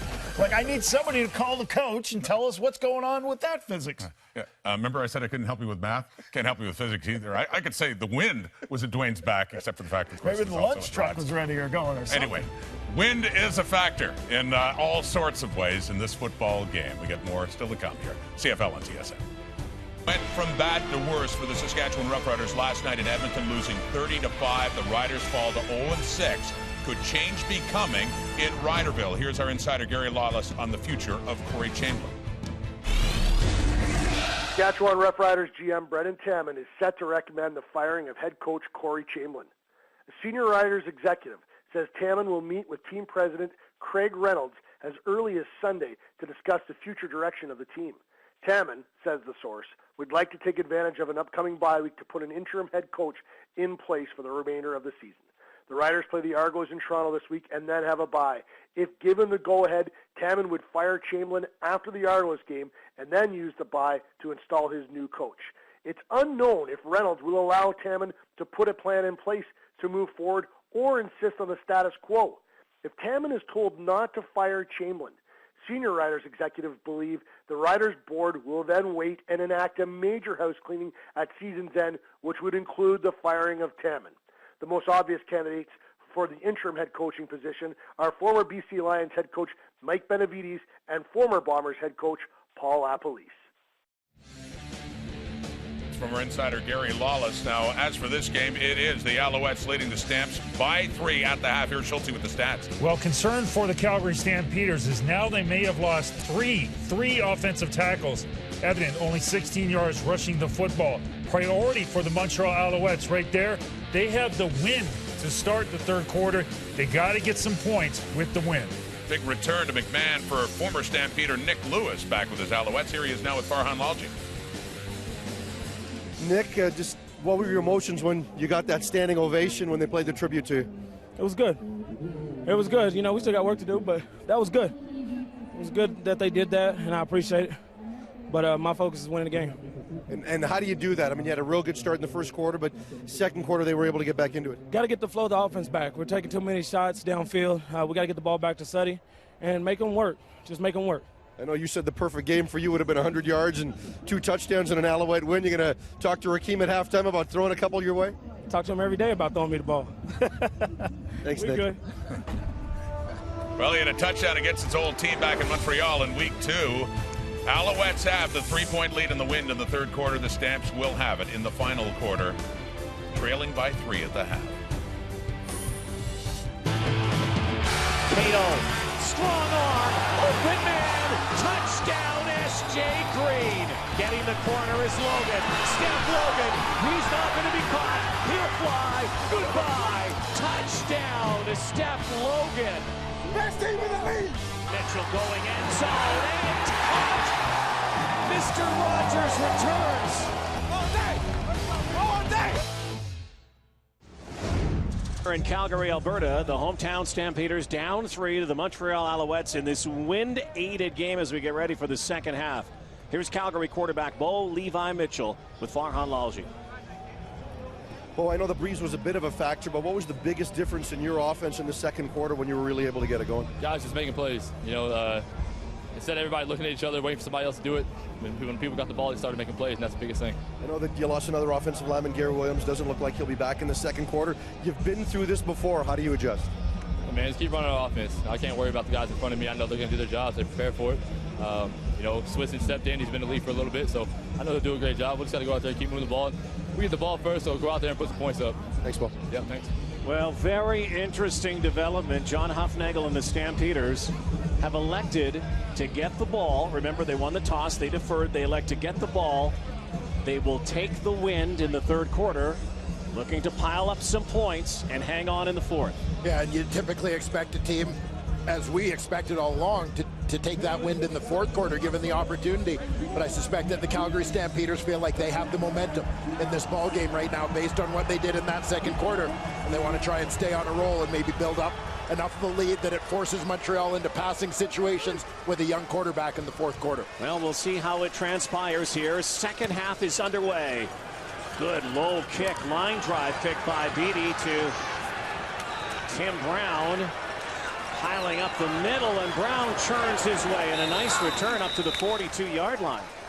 35-yard return, so with the wind, Bo Levi Mitchell, keep in mind they ran the football, moved that football really well. Late in the second quarter, had to settle for a field goal when they were hovering near the goal line, so they're going to try to pile some points up here early in the third. You heard the boys talk at halftime about the more aggressive passing approach of the Calgary Stampeders in the absence of John Cornish. They certainly look for that here with the wind at their backs. Again, Gary Williams out of the game, so Paul Swiston's in. Matt Walter has his biggest run of the ball game. Direct snap right to him, close to the midfield stripe, and a pickup of 14 yards for the former Calgary Dino star, Matt Walter, who grew up here in Calgary, dreaming of becoming a CFL player. Yeah, direct snap there with Bo Levi Mitchell carrying out the bootleg fake going the opposite way. Just outran the defense to the corner for a nice pickup. Had 4 carries for 10 yards in the first half. Surpassed that with 1 carry here in the second. Walter with Rob Cote out there. Here comes Matt Walter again, and with the wind, the Stamps decide to run the football. And with some success, Matt Walter, Bishop Auburn High School, again went to the University of Calgary ever since he's been a young boy. He's a little starstruck, awestruck, he said, watching the Stampeders play. Grew up idolizing Jeff Garcia. Yeah, playing a very different position. I expected him to say Kelvin Anderson of the same era. I expected him to say Dwayne Ford. Well, I don't know if that would have gotten him to where he is now. Got to aim a little higher.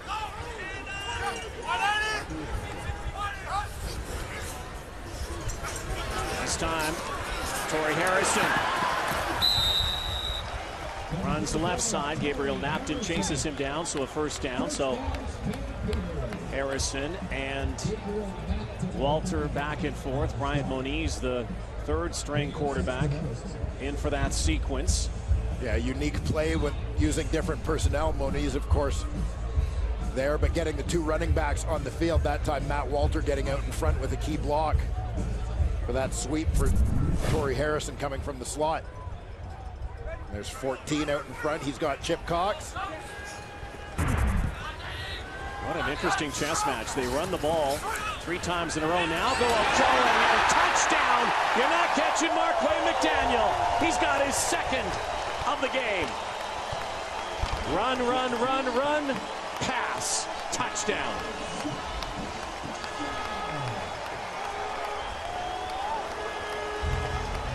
Bo Levi Mitchell called it. They wanted the ball first. They wanted to score, and they have their first lead of the ball game. Great protection there at the line of scrimmage. Nice route by Marquay McDaniel. Finds that soft spot across the middle. Mitchell hits him in stride. Stampeders only had 2 first downs in the first quarter. Again, keep in mind against the wind, but on that drive, they had 3 first downs. It was Matt Walter and Torrey Harrison, and then finally Marquay McDaniel. And Paredes with the 32-yard point after. Calgary has its first lead. Back and forth they go. This part of the field's getting a workout, is it? Wind-aided drive again. Marquay McDaniel, the picture of consistency. Shout out everybody back home in Virginia. Mom, Pop, David. Chip Cox drops back into that safety-type position. Marquay McDaniel is just going to work across his face to take the seam. Bo Levi Mitchell drops it in there perfectly. Outstanding play calling out of the chute by the Stampeders. Dave Dickinson. Another big kick that will scoot through the end zone. No single again, not touched. So Montreal brings its offense out to counterpunch. Hard to do against this wind, but let's take a look at this drive. Yeah, and they set up the big play with a couple of runs. Matt Walter along the ground. Banging more involved in the offense than he had been through the first 30 minutes. Torrey Harrison follows that up with the sweep. Run, run, run. And then to the air. The strike. Mitchell to McDaniel for the second time today. Marquay McDaniel, who went 5 games without a touchdown, has 2 in this game. And Calgary has a 24-20 lead. Terrell Sutton. Offensive plenty in this one, though. And again, that other end zone, you wonder if anybody will be able to penetrate it so far. Only 3 points have been scored going north. 7-yard pickup for Sutton, who ran for 134 in the first meeting back in week 2 of game 1 by the Alouettes, who had a 16-0 lead, 29-11. 48 yards for Sutton. And the twin backs out there with Rutley and Sutton under enlightening package. And they have a first down. Oh, and remember, we talked about this in the first half of the ball game as you see offensive coordinator Turk Schoner recognizing this is what you want to do against the wind. Slow it down. If you can run the ball, keep the clock running, slow things down, limit the number of offensive plays the other team will get during their quarter with the wind. That's a little bit of the goal of your offense. King Cato's 4th CFL start has a couple of wins. There's Nick Lewis's first catch back in Calgary. And jawing with his good buddy, Juwan Simpson, just a 5-yard pickup. Well, just a classic Nick Lewis quick hitter working to the flat. Got the other guys clearing out for him. Old buddy Keon Raymond comes downhill to wrap him up, but with that catch, number 821 of his career, Nick Lewis ties Daryl Mookie Mitchell for number 9 in the all-time receptions list. 2nd and 5. Good protection over the middle, and cut down is Samuel Jaguar by Joshua Bell. Did not get to the first down marker. 3-yard pickup. Tom Higgins looks over, surveys it, but it's going to be 3rd and 3 yards, and no hesitation. Boris Beatty comes out, will kick into the wind. We've seen this from Josh Bell a couple of times here today, just sitting back, spying those crossers, coming up to make plays. Beatty. The ball lands like a butterfly with sore feet. Look at that. Floats in there. No yards call on the one hopper. The wind continues to howl here. What a factor it has become. So is this guy, Marquay McDaniel, Mr. Go-To, has to. Stamps have the lead at home. Nations Cup. Saturday night in Calgary. Week 6 continuing in the Canadian Football League. 24-20. Stamps at it again, looking to pile up points with the win.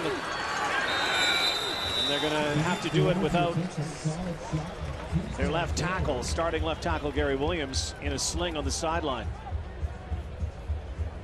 We heard the insider Gary Lawless is talking about a potential comeback for Paul LaPolice.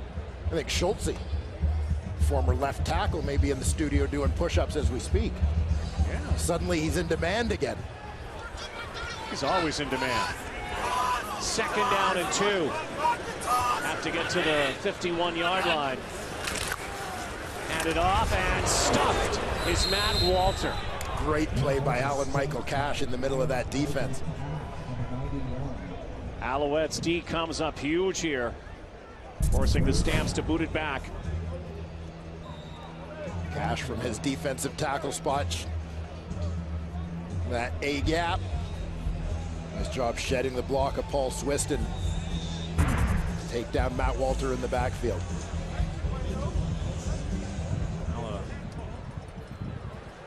Highly touted defense. The Alouettes call themselves relentless, and they have been. Have given up 24 points so far here. Steph Logan going backwards, spinning now, in trouble, going nowhere. 4-point gain here. Rakeem Cato back at work when we Austin Hughes, who has a sack streak going in more ways than one. Let's go to the sideline. Here's Farhan.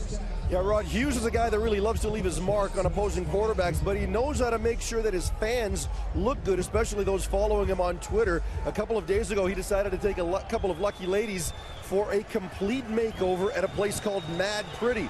Facials, manicures, hair, all of it. And while he was there, he couldn't resist. He decided to get his own hair taken care of with a little stripe down the middle. I guess we've decided to call that a sack stripe. And I think I'm going to follow him. I like my pedicures, guys. Yeah, the sack streak for Charleston Hughes. We were chatting with him yesterday. He said just wanted a bit of a different look. Yeah, well, we told him you need a name for that. You need a name for that thing. So he came up with the sack streak and has suggested that as he's now extended his sack streak to 2 games, as he extends it, he'll have to add a little bit to the stripe down the middle. So if he keeps that going by the end of the season, that could be completely bronze head. And Charleston Hughes, I tell you what, it says something about the guy. Again, a fierce competitor on the field. What a great guy off the field, giving so much to the community, giving back to his Twitter followers. I think I want to follow now. Gets tickets, drinks, whatever it is, makeovers. Farhan, follow him and you'll get a pedicure. There you see the most productive sack masters in the league since 2012. We got 2 of them here today, Charleston Hughes and John Bowman. 3 sacks in the game, 2 on the Owls. Cato, a hard dart on that far side till Brandon Rutley rumbles for a first down. Well, Charleston Hughes not only had the sack streak on his mind, but also had one word on his mind.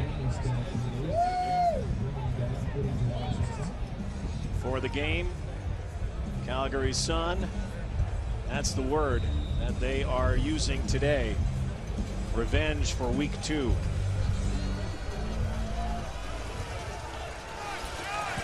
Crazy game here, though.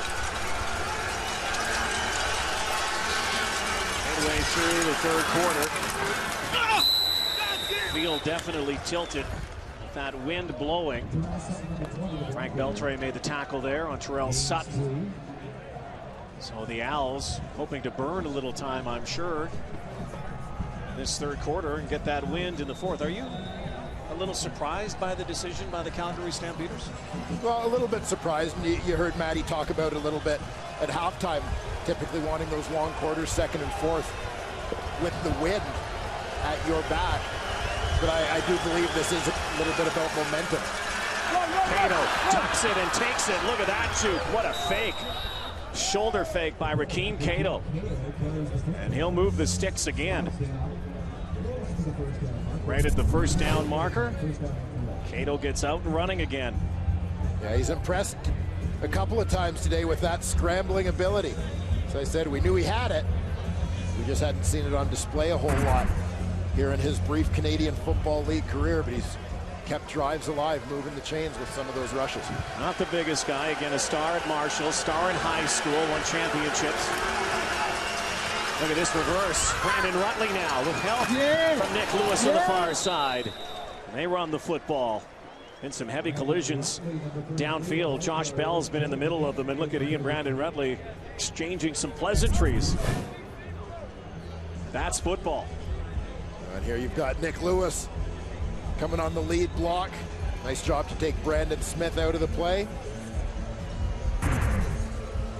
Help Brandon Rutley get the Montreal Alouettes into this second and short situation. They need about 3 hits. Pistol formation, and getting the rock again is Sutton, and Terrell Sutton is shredding again the Calgary Stampeders. Maybe not to the tune of what he did in Game 1 against Calgary, 134, but very effective so far. Yeah, they've done a nice job here in the third quarter.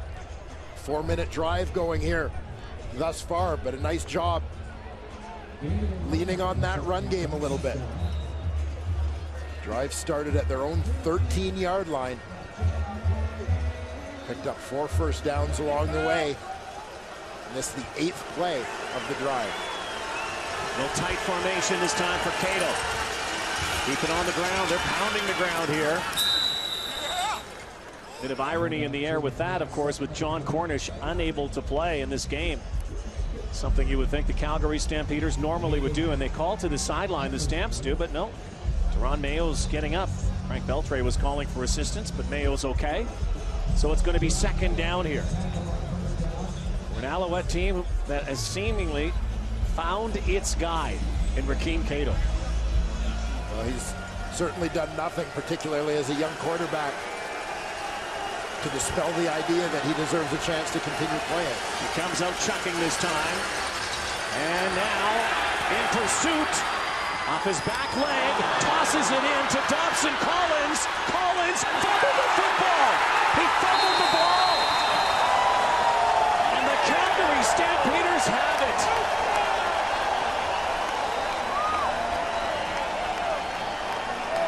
Dobson Collins, who unfortunately has had that nickname, that moniker, given to him in the past. Dropped it on his way to the end zone. Great play by Fred Bennett. Stamps. Boy, that's a lonely spot on that sideline, isn't it? Well, Dobson Collins after the fumble. Unfortunate end to a great play by Rakeem Cato. Already hurt the Stampeders with his running ability. They all came up on him. That opened that big window to Collins. But a great effort to make the strip by Fred Bennett. Jamar Wall scoops it up. Been a 41-yard gain on the play for the Montreal Alouettes. What a great play by Rakeem Cato, dropping it into Dobson Collins. So now a very long field. Bad news for the Alouettes, obviously, that turnover. The good news is that the Stampeders have it at their 1. Second turnover of the ball game. First turnover did not result in any points. Really hasn't been the story of the game, but that play could be huge in the grand scheme of things. Under 3 to go, third quarter. Penalty flag. Goalie by Mitchell launching deep now, and unable to run underneath it is Greg Wilson. The Fordham flash downfield was gone. That would have been a 109-yard touchdown had he been able to grab that. Looks like Montreal may have jumped. Montreal, number 99. 5-yard penalty, remains second down. And had he caught that, that would have been a touchdown. Correction, first down.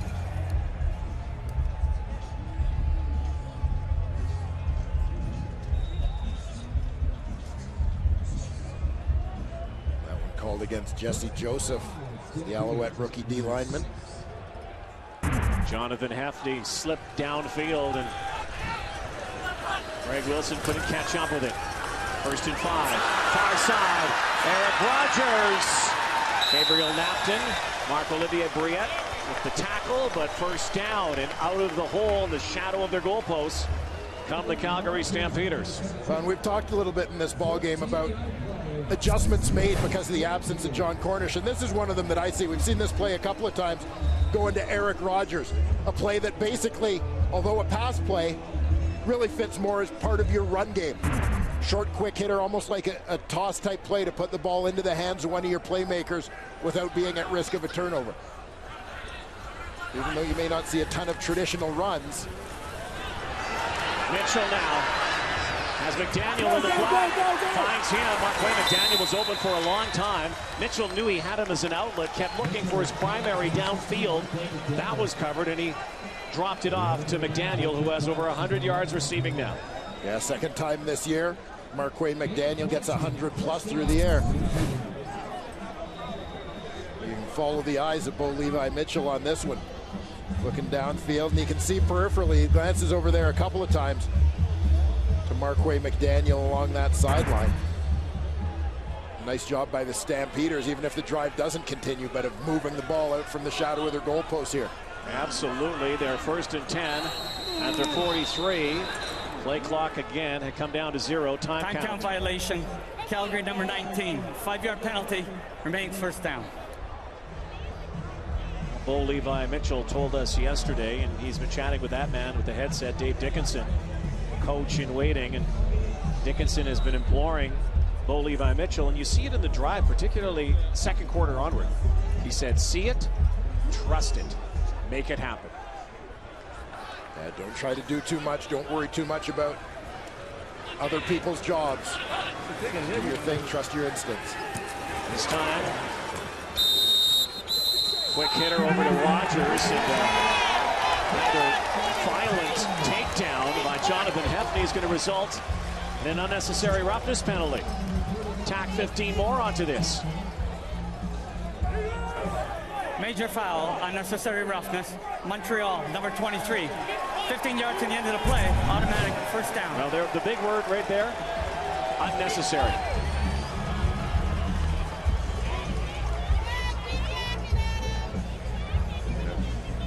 You can see in the replay the arm up around the head and neck of Eric Rogers.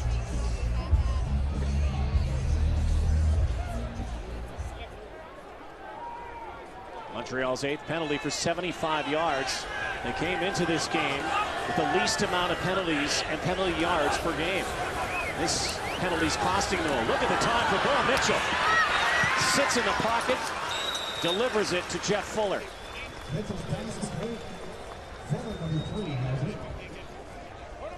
Calgary O-line holding tough here. Giving Bo Levi Mitchell time to work through his progression before checking it down to Fuller across the middle. Boy, what a challenge.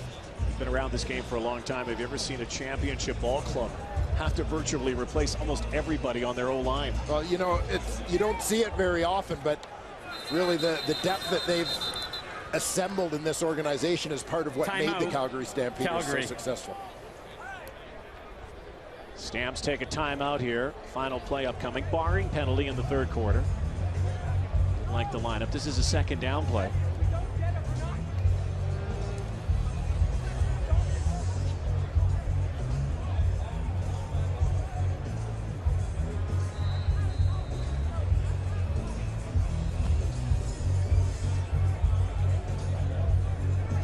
As the Stampeders go to some of their short yardage formations with 6 offensive linemen.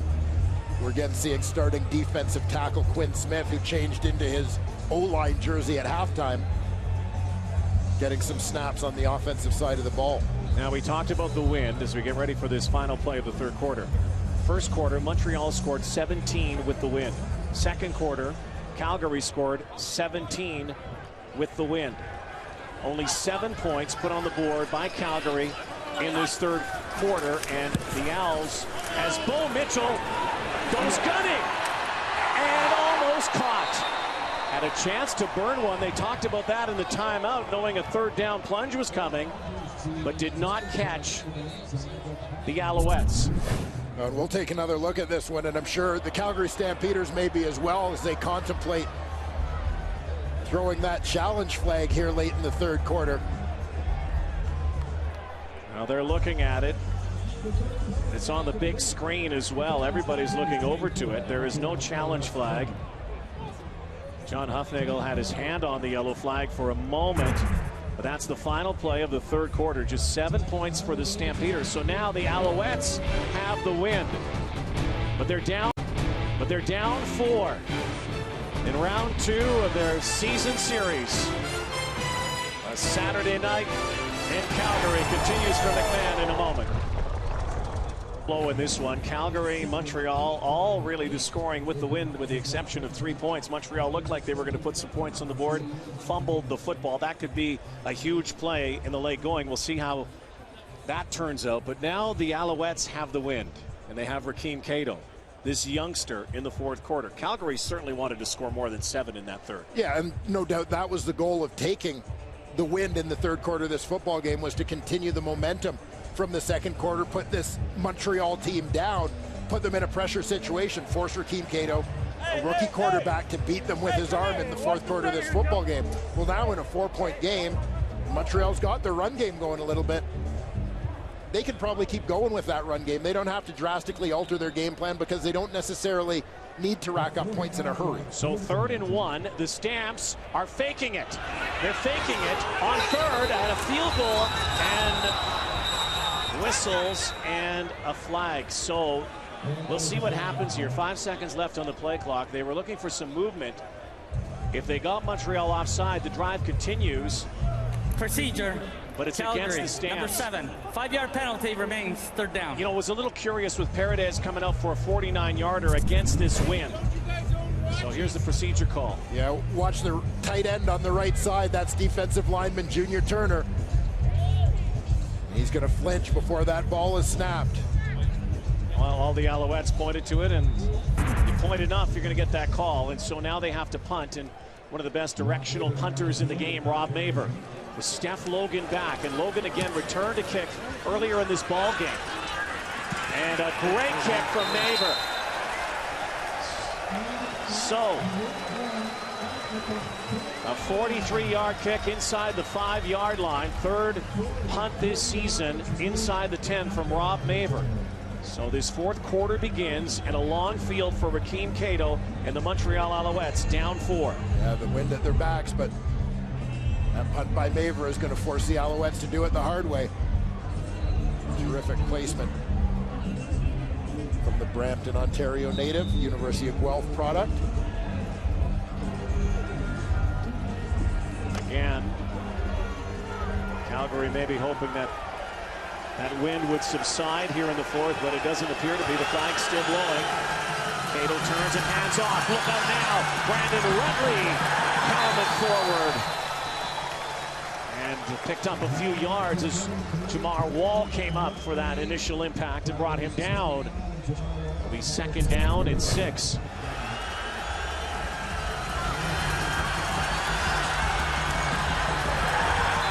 Two Calgary halfbacks, Jamar Wall and Brandon Smith, were among the team's leading tacklers last season. It's not all in the pass game. Big part of it is what they do in terms of run support. So a nice job there. Brandon Rutley, who only played 1 game last year and then ended up in the Eastern semifinal. So now passing down. Cato has his man. Haven't heard from S.J. Green in quite some time since that first half. Had a touchdown catch on a bomb from Cato.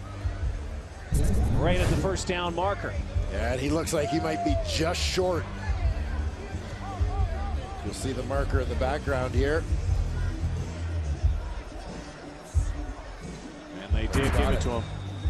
So just getting out at that marker. So it'll be 1st and 10 from the 15-yard line. The last drive for the Alouettes took up about 5 minutes and 13 seconds.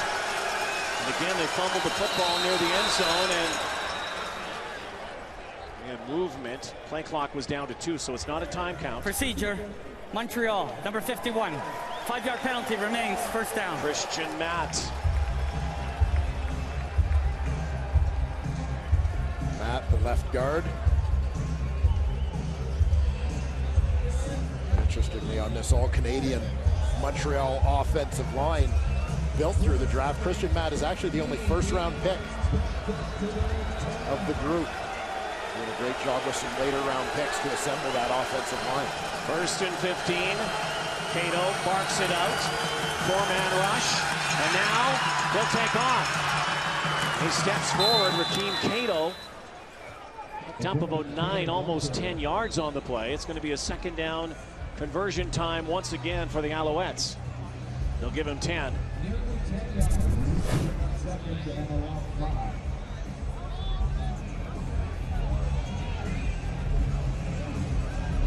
Pete Cato has had an impact in the ground game tonight. We haven't seen him by design, and I suspect that this may become more a part of the Alouettes playbook, is to get him throwing on the move with that run option. 2nd and 5. Cato again stepping up, can't find a man. Now against the grain and tried to force that one into Rutley, and it was almost picked off by Jeff Hecht. So now the Stamps did exactly what they wanted. They'll get the Alouettes to give them back the football.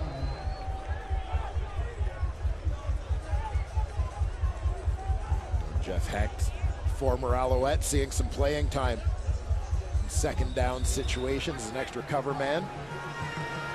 Tim Brown back at his 40. Bigfoot, Horace Beatty will launch this from his 10. And angles it. Over the head, look at the bounce. Brown back to his 25. He'll stop, stutter step. Now he's gone. Look at this. Tim Brown on his feet up near the 54-yard line. Went back 15, got it all back. CFL on TSN is brought to you by GMC. We are professional grade. Clear, beautiful day in Calgary with the wind blowing affected this kick over the head of Tim Brown, but Tim Brown makes the most out of a bad situation. Fortunately for Brown and the Calgary Stampeders, Get that work in, Brown family. there wasn't much hang time on that kick, so he was able to recover and still get going before coverage got downfield. 30-yard return, 65-yard boot. Put it on the ground. Brouillette makes a big tackle, but not after a gain of 15 yards, almost 16 yards for Torrey Harrison. Well, Torrey Harrison, the guy who the Stampeders brought in on their practice roster late last season. They liked what they saw. Actually let him go, though, didn't re-sign him at the end of the season to give him an opportunity to go back and play in the indoor football league from where they had signed him. Put a few more dollars in the bank and then brought him back here in 2015. They'll keep it on the ground again. Playing against the wind here. Harrison helmet down. It'll be 2nd down, likely a throwing down here for the Stampeders. Again, Harrison played with Green Bay, was on their practice roster. The UFL, the Indoor Football League, out of Southern Missouri, or let's make that Southern Mississippi. 2nd down and 9, Stampeders. 2nd and 9.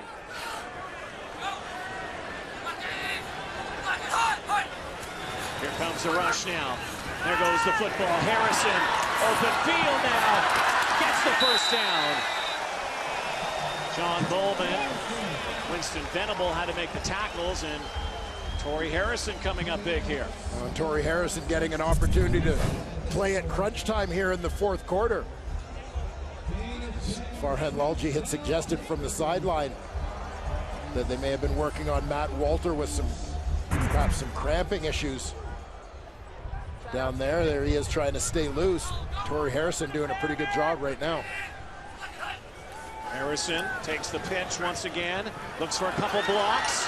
Another shake there, and let's get an update again to the sideline and bring in Farhan. Matt Walter comes back out. Yeah, Matt Walter looks like he's ready to come back in. He hasn't played in the last 2 series at all. In fact, during the last offensive series for Calgary, there were 2 members of the Stamps training staff working on him. He had ice on his calf. They were rolling it out. So they've been doing a lot of work to get that thing ready to go back in. He just put his helmet on about 2 minutes ago, guys. There he is. Right beside Bo Levi Mitchell on 2nd down and 5. Owls bring the blitz now. Mitchell over the top and over the top of Fuller too. John Bowman leaping high. So Rene Paredes will come out. Now this is going to be normally well within Rene Paredes' range. But again, he's kicking into a very strong wind.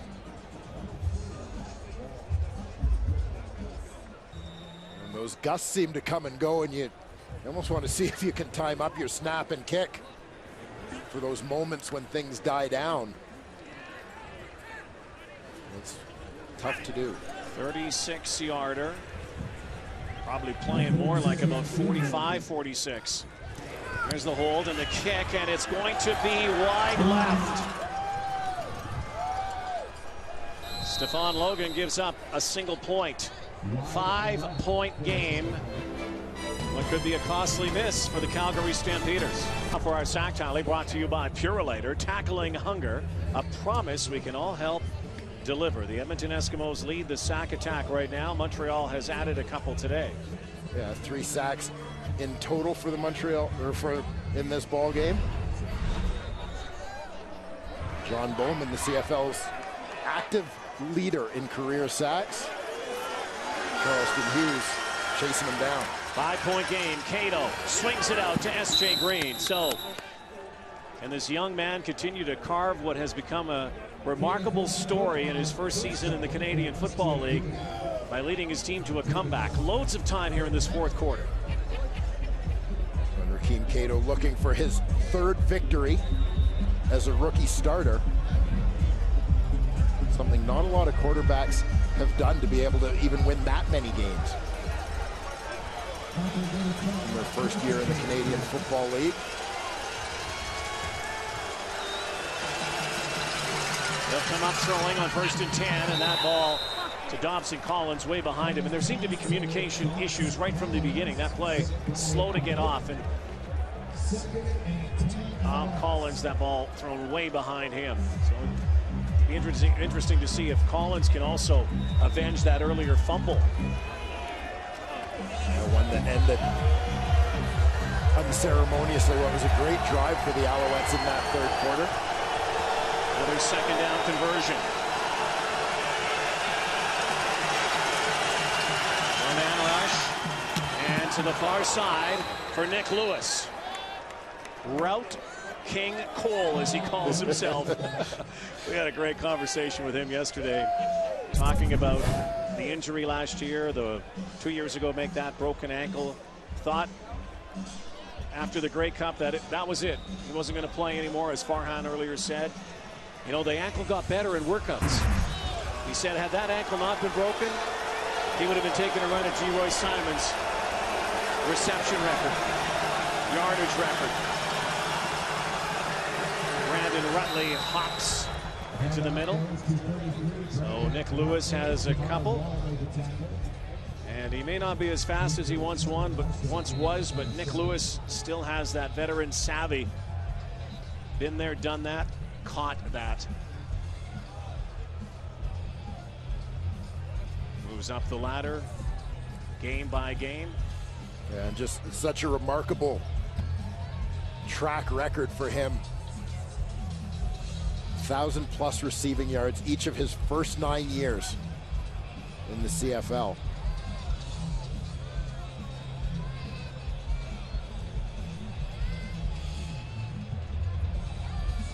He makes his ascent of the all-time receiving yardage list. Next up for him would be a move into the top 10. Attempting to overtake Arlen Bruce. Wasn't it fascinating when he learned about Rakeem Cato? You know, again, all the quarterbacks they've had. Jonathan Crompton started the season. Brandon Bridge, a backup. You know, go back to last year with all the quarterbacks, and now Rakeem Cato. So Nick Lewis did what anybody would normally do when you want to get to know somebody. He Googled them. Yeah, well, you know, and Nick Lewis, as he explained the story to us, he said, you know, it's a funny thing because I'm not usually one to do it, to Google people and look them up, but he was, I think, somewhat fascinated by what he had heard about the background of Rakeem Cato and wanted to know more. You know, and the two of them have formed a very fast bond. Rakeem Cato, in fact, talked to us yesterday about the fact that he went back and got to know more about Nick Lewis's history in this league, watching some of those highlights from his days in Calgary. 2nd and 6 now. Cato cutting back. Look at this. Rakeem Cato still on his feet. Now chucks it. And was he out of bounds? They're saying incomplete. pass. Looking for Rutley on the far sideline. Well, one of the more exciting incomplete passes I've seen in some time. Rakeem Cato on the scamper in that backfield. He is so slippery. Look at this. Back and forth. And he has this knack as he rolls, because he's one of those guys who sort of threatens to run as he's rolling out. As defenders come to him, it opens up windows for him to throw the ball. Tim Brown gathered it, got his traction, and now the Stampeders will bring their offense out. Up 5, 6:48 to go in the fourth. The CFL game on TSN 1, Whitecaps FC back in action against Seattle. Now that is set for 10 Eastern, 7 Pacific. If this CFL game goes longer than that, you can see the start of the MLS game on TSN 2. So we go back to McMahon and Rod and Wayne. Thank you so much, Rod. It was highly offensive in the first half, settling into a defensive field position battle here in the second. Marquay McDaniel had a monster game for the Stampeders. Tyler Ellsworth, middle linebacker, filling in for the injured Bear Woods, gone for the season, makes the tackle.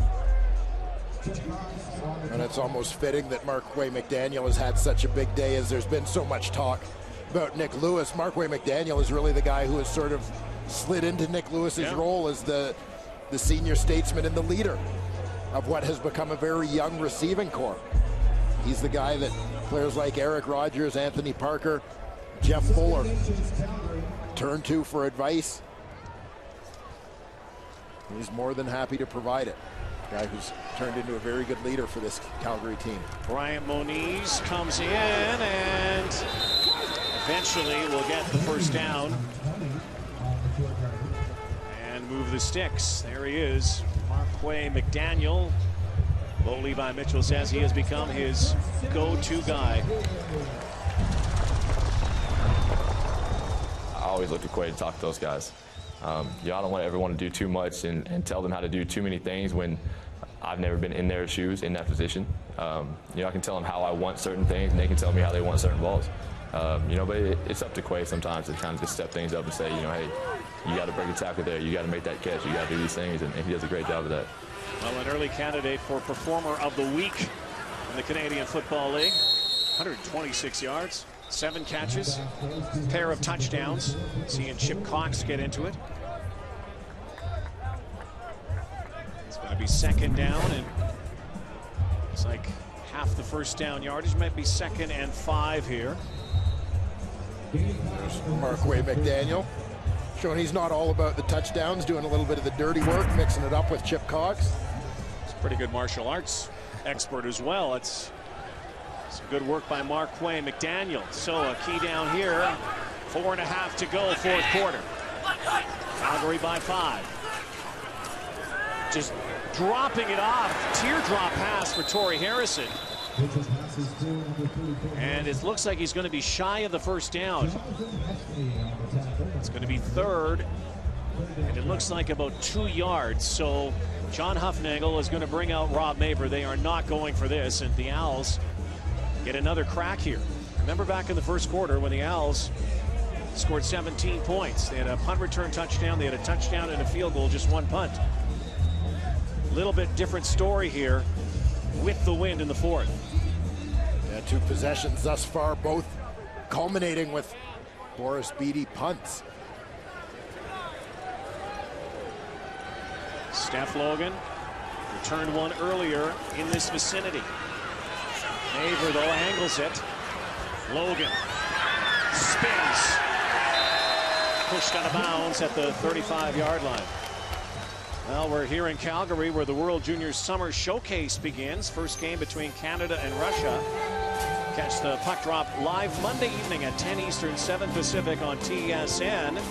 Canada plays against Russia, the Czech Republic. Tickets are available at this great facility over at Winsport, home of Hockey Canada. Canada's Olympic Hall of Fame is over there.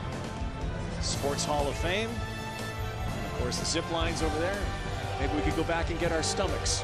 I think we left those there yesterday on the zip line. Summer Showcase, the juniors get out and catch some great summer hockey action. Rakeem Cato connects again with S.J. Green. Time ticking down, close to the 3-minute warning. 6th reception for S.J. Green.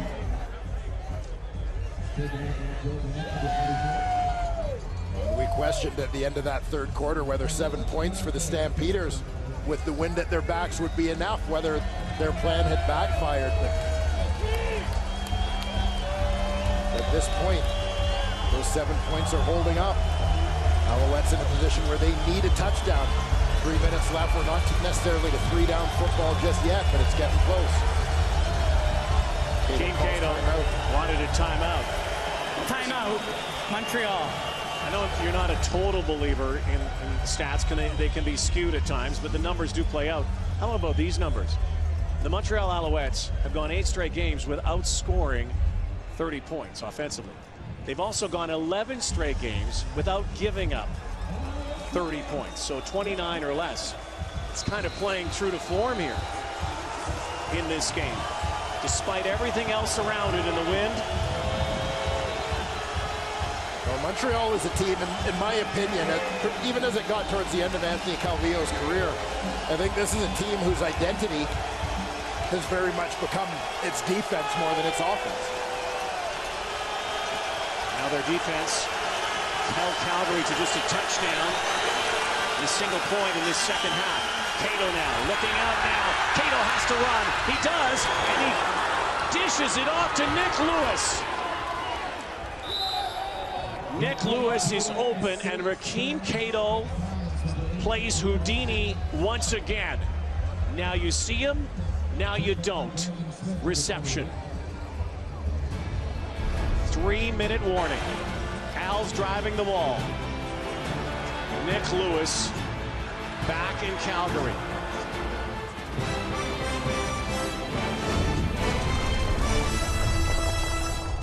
Around young Rakeem Cato. Yet another great escape here. Keeping a drive alive, finding one of his veterans. Nick Lewis across the middle. Rolling left, throwing right. Under 3 now. Play action, there's the rush. He does it again and decides to throw it out of bounds, something that Tom Higgins saw this week in the last few weeks in practice during bye week that he said he really liked about Rakeem Cato. The fact that he could throw away under duress. Yeah, and we talked about Higgins' assessment that Rakeem Cato improves with every practice, and it seems like a simple little thing. But when you're a young quarterback, and particularly one who plays like a bit of a magician, the way Rakeem Cato does, scrambling to keep plays alive and so on, sometimes you have a mentality that you can always make something out of nothing. Well, the fact is you can't. Sometimes you have to take that safe play, throw it away, and move on to the next down. That is a step in the learning for a young QB. One of the most important plays in the ballgame with protection. He fires it. S.J. Green with a little hop step over to Ron Mayo, and lunging forward in that second effort may have picked up a first down. He's going to be close. Got a little extra boost. I think it was his center, Luc Brodeur-Jourdain, who did a little something to add to the momentum for S.J. Green. He's just going to sit down across the middle.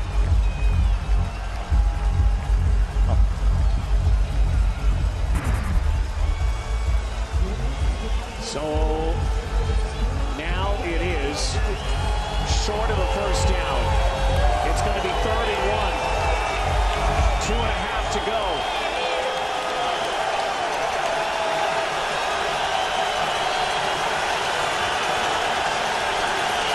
And they hand it off to Rutley. He bashes forward. Cato goes in shotgun and hands it off to Brandon Rutley. They'll move the sticks. That is a big body. He is like a bulldozer. Well, watch Rakeem Cato on the handoff here. He's going to hand it off, and then he's going to give him a little shove. Little tush push.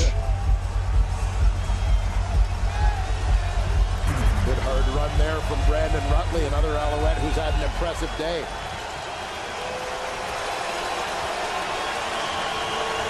So 1st and 10 Alouettes, 2 minutes to go. 31-yard line. Cato looking to go deep. Double coverage. Jump ball.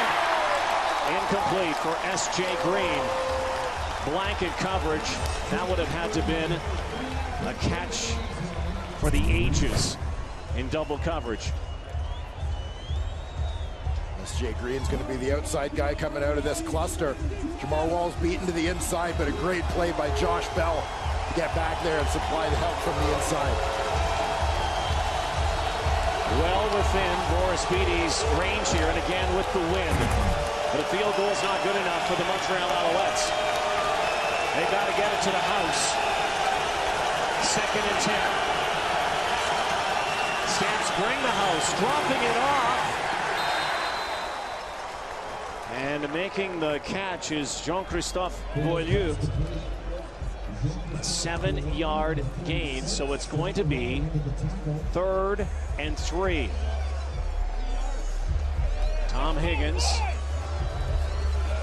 Tom Higgins is going to continue to play 3-down football here. He is playing 3-down football. And this could be it if they don't get it. And I think this is the right decision for Tom Higgins. Under 2 minutes left in this football game. You might not get, you go for a field goal, you might not get the ball back. Exactly. So an injured Calgary Stampeder. Our Wall is down on one knee, so Cato has some time to go and talk with Turk Schonert, Tom Higgins. But what is out there to keep this drive alive?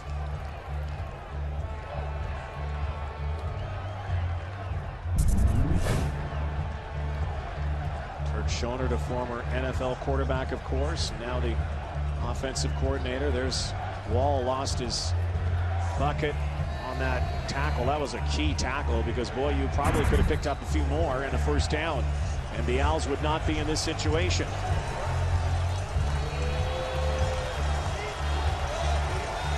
Here it is. Turk Schonert versus Rich Stubler on a critical 3rd down play. Rakeem Cato has done it time and time again.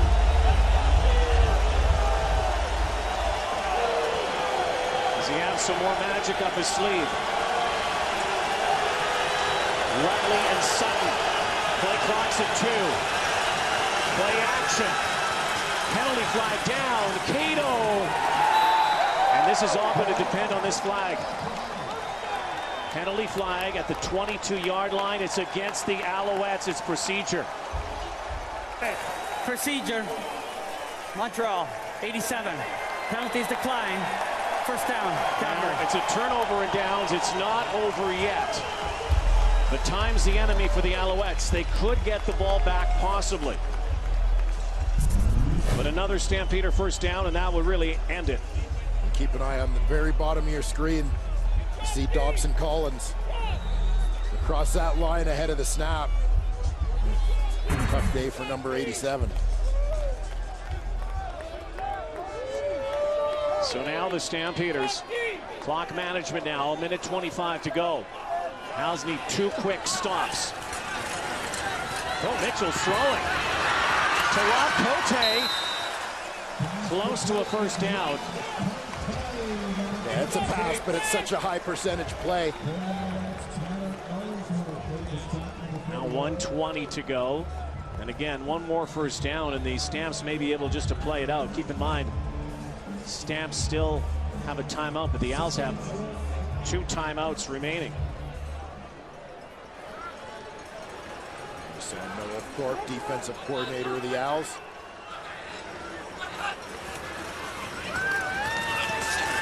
Corey Harrison breaks free. First down, that could almost do it now. Reminder to the soccer fans, MLS fans, Whitecaps FC action against Seattle is over on TSN2. On TSN2 if you want to watch the Whitecaps right now. 52 to go. You talk about all the injuries for these Calgary Stampeders, but that was such a big play for Torrey Harrison in at running back for John Cornish and that makeshift offensive line. Harrison again. The game without John Cornish. The Calgary Stampeders are 31 seconds away from doing what they did quite a bit last year without John Cornish, and that's winning. And Montreal. Showing their depth. Timeout. So they take the timeout, and then they're going to need a stop here. There is Cornish, spectator today. thumb in a cast, 6-week injured list.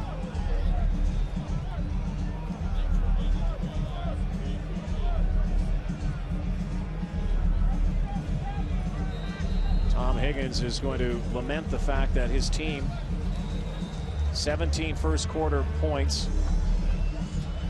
20 points in the first half, haven't scored a point in the second. Have not scored a point, and they've had the wind in the fourth. So the gamble by John Hufnagel, second down. Now it'll be third down. Looks like it's going to pay off. And it certainly appears that way, but to me it's not about what the Alouettes did in the fourth, but about that key fumble. Huge. In the third, when they had marched the ball, fantastic drive, ate up the clock, wore down the Calgary defense. Looked like they were on their way in. And momentum was sapped right there, was it not? Stripped by Fred Bennett of Dobson Collins, deep in Stampeder territory.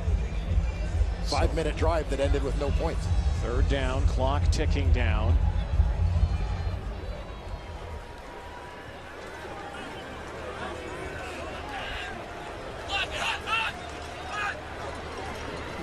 Oh, Levi Mitchell trying to get them to go offside.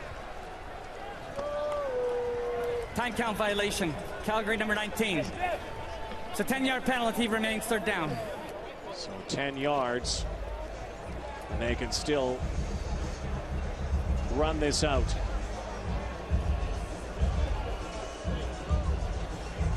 Calgary Stampeders.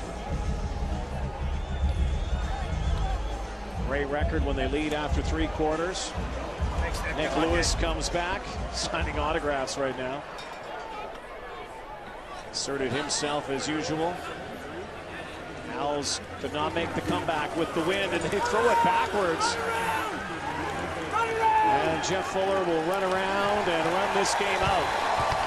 It's a bizarre play to end the ball game, but it was a bizarre first half. What did Charleston Hughes want? Payback. And payback is a win for the Calgary Stampeders. They avenged that Week 2 loss, and there's still a scrap in the end zone. Well, they're mixing it up here because Chip Cox, I believe, took a pretty healthy run at Bo Levi Mitchell after he threw that ball backwards. Stampeder offensive line took exception. And tempers will eventually cool down. Let's take a look here. Right around the 15. There's Mitchell having thrown the ball. Cox is approaching. Mitchell's going to try and slow him down a little bit. Cox chucks him down.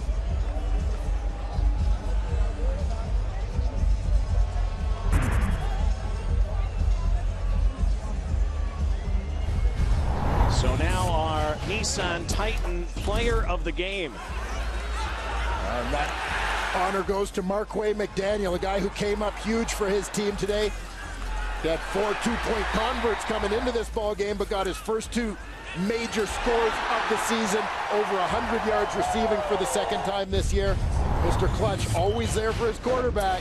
Marquay McDaniel is the Nissan Titan player of the game. Nissan Titan player of the game brought to you by Nissan, official vehicle of the Canadian Football League. Bo Levi Mitchell and the Calgary Stampeders welcome their former teammate and a Grey Cup champion back to Calgary, but the Nick Lewis party comes up short. Stamps hang on, get some payback, and win this one tonight. They move to 4-2. Montreal's 2-3. Good night, everybody, from Calgary, Alberta.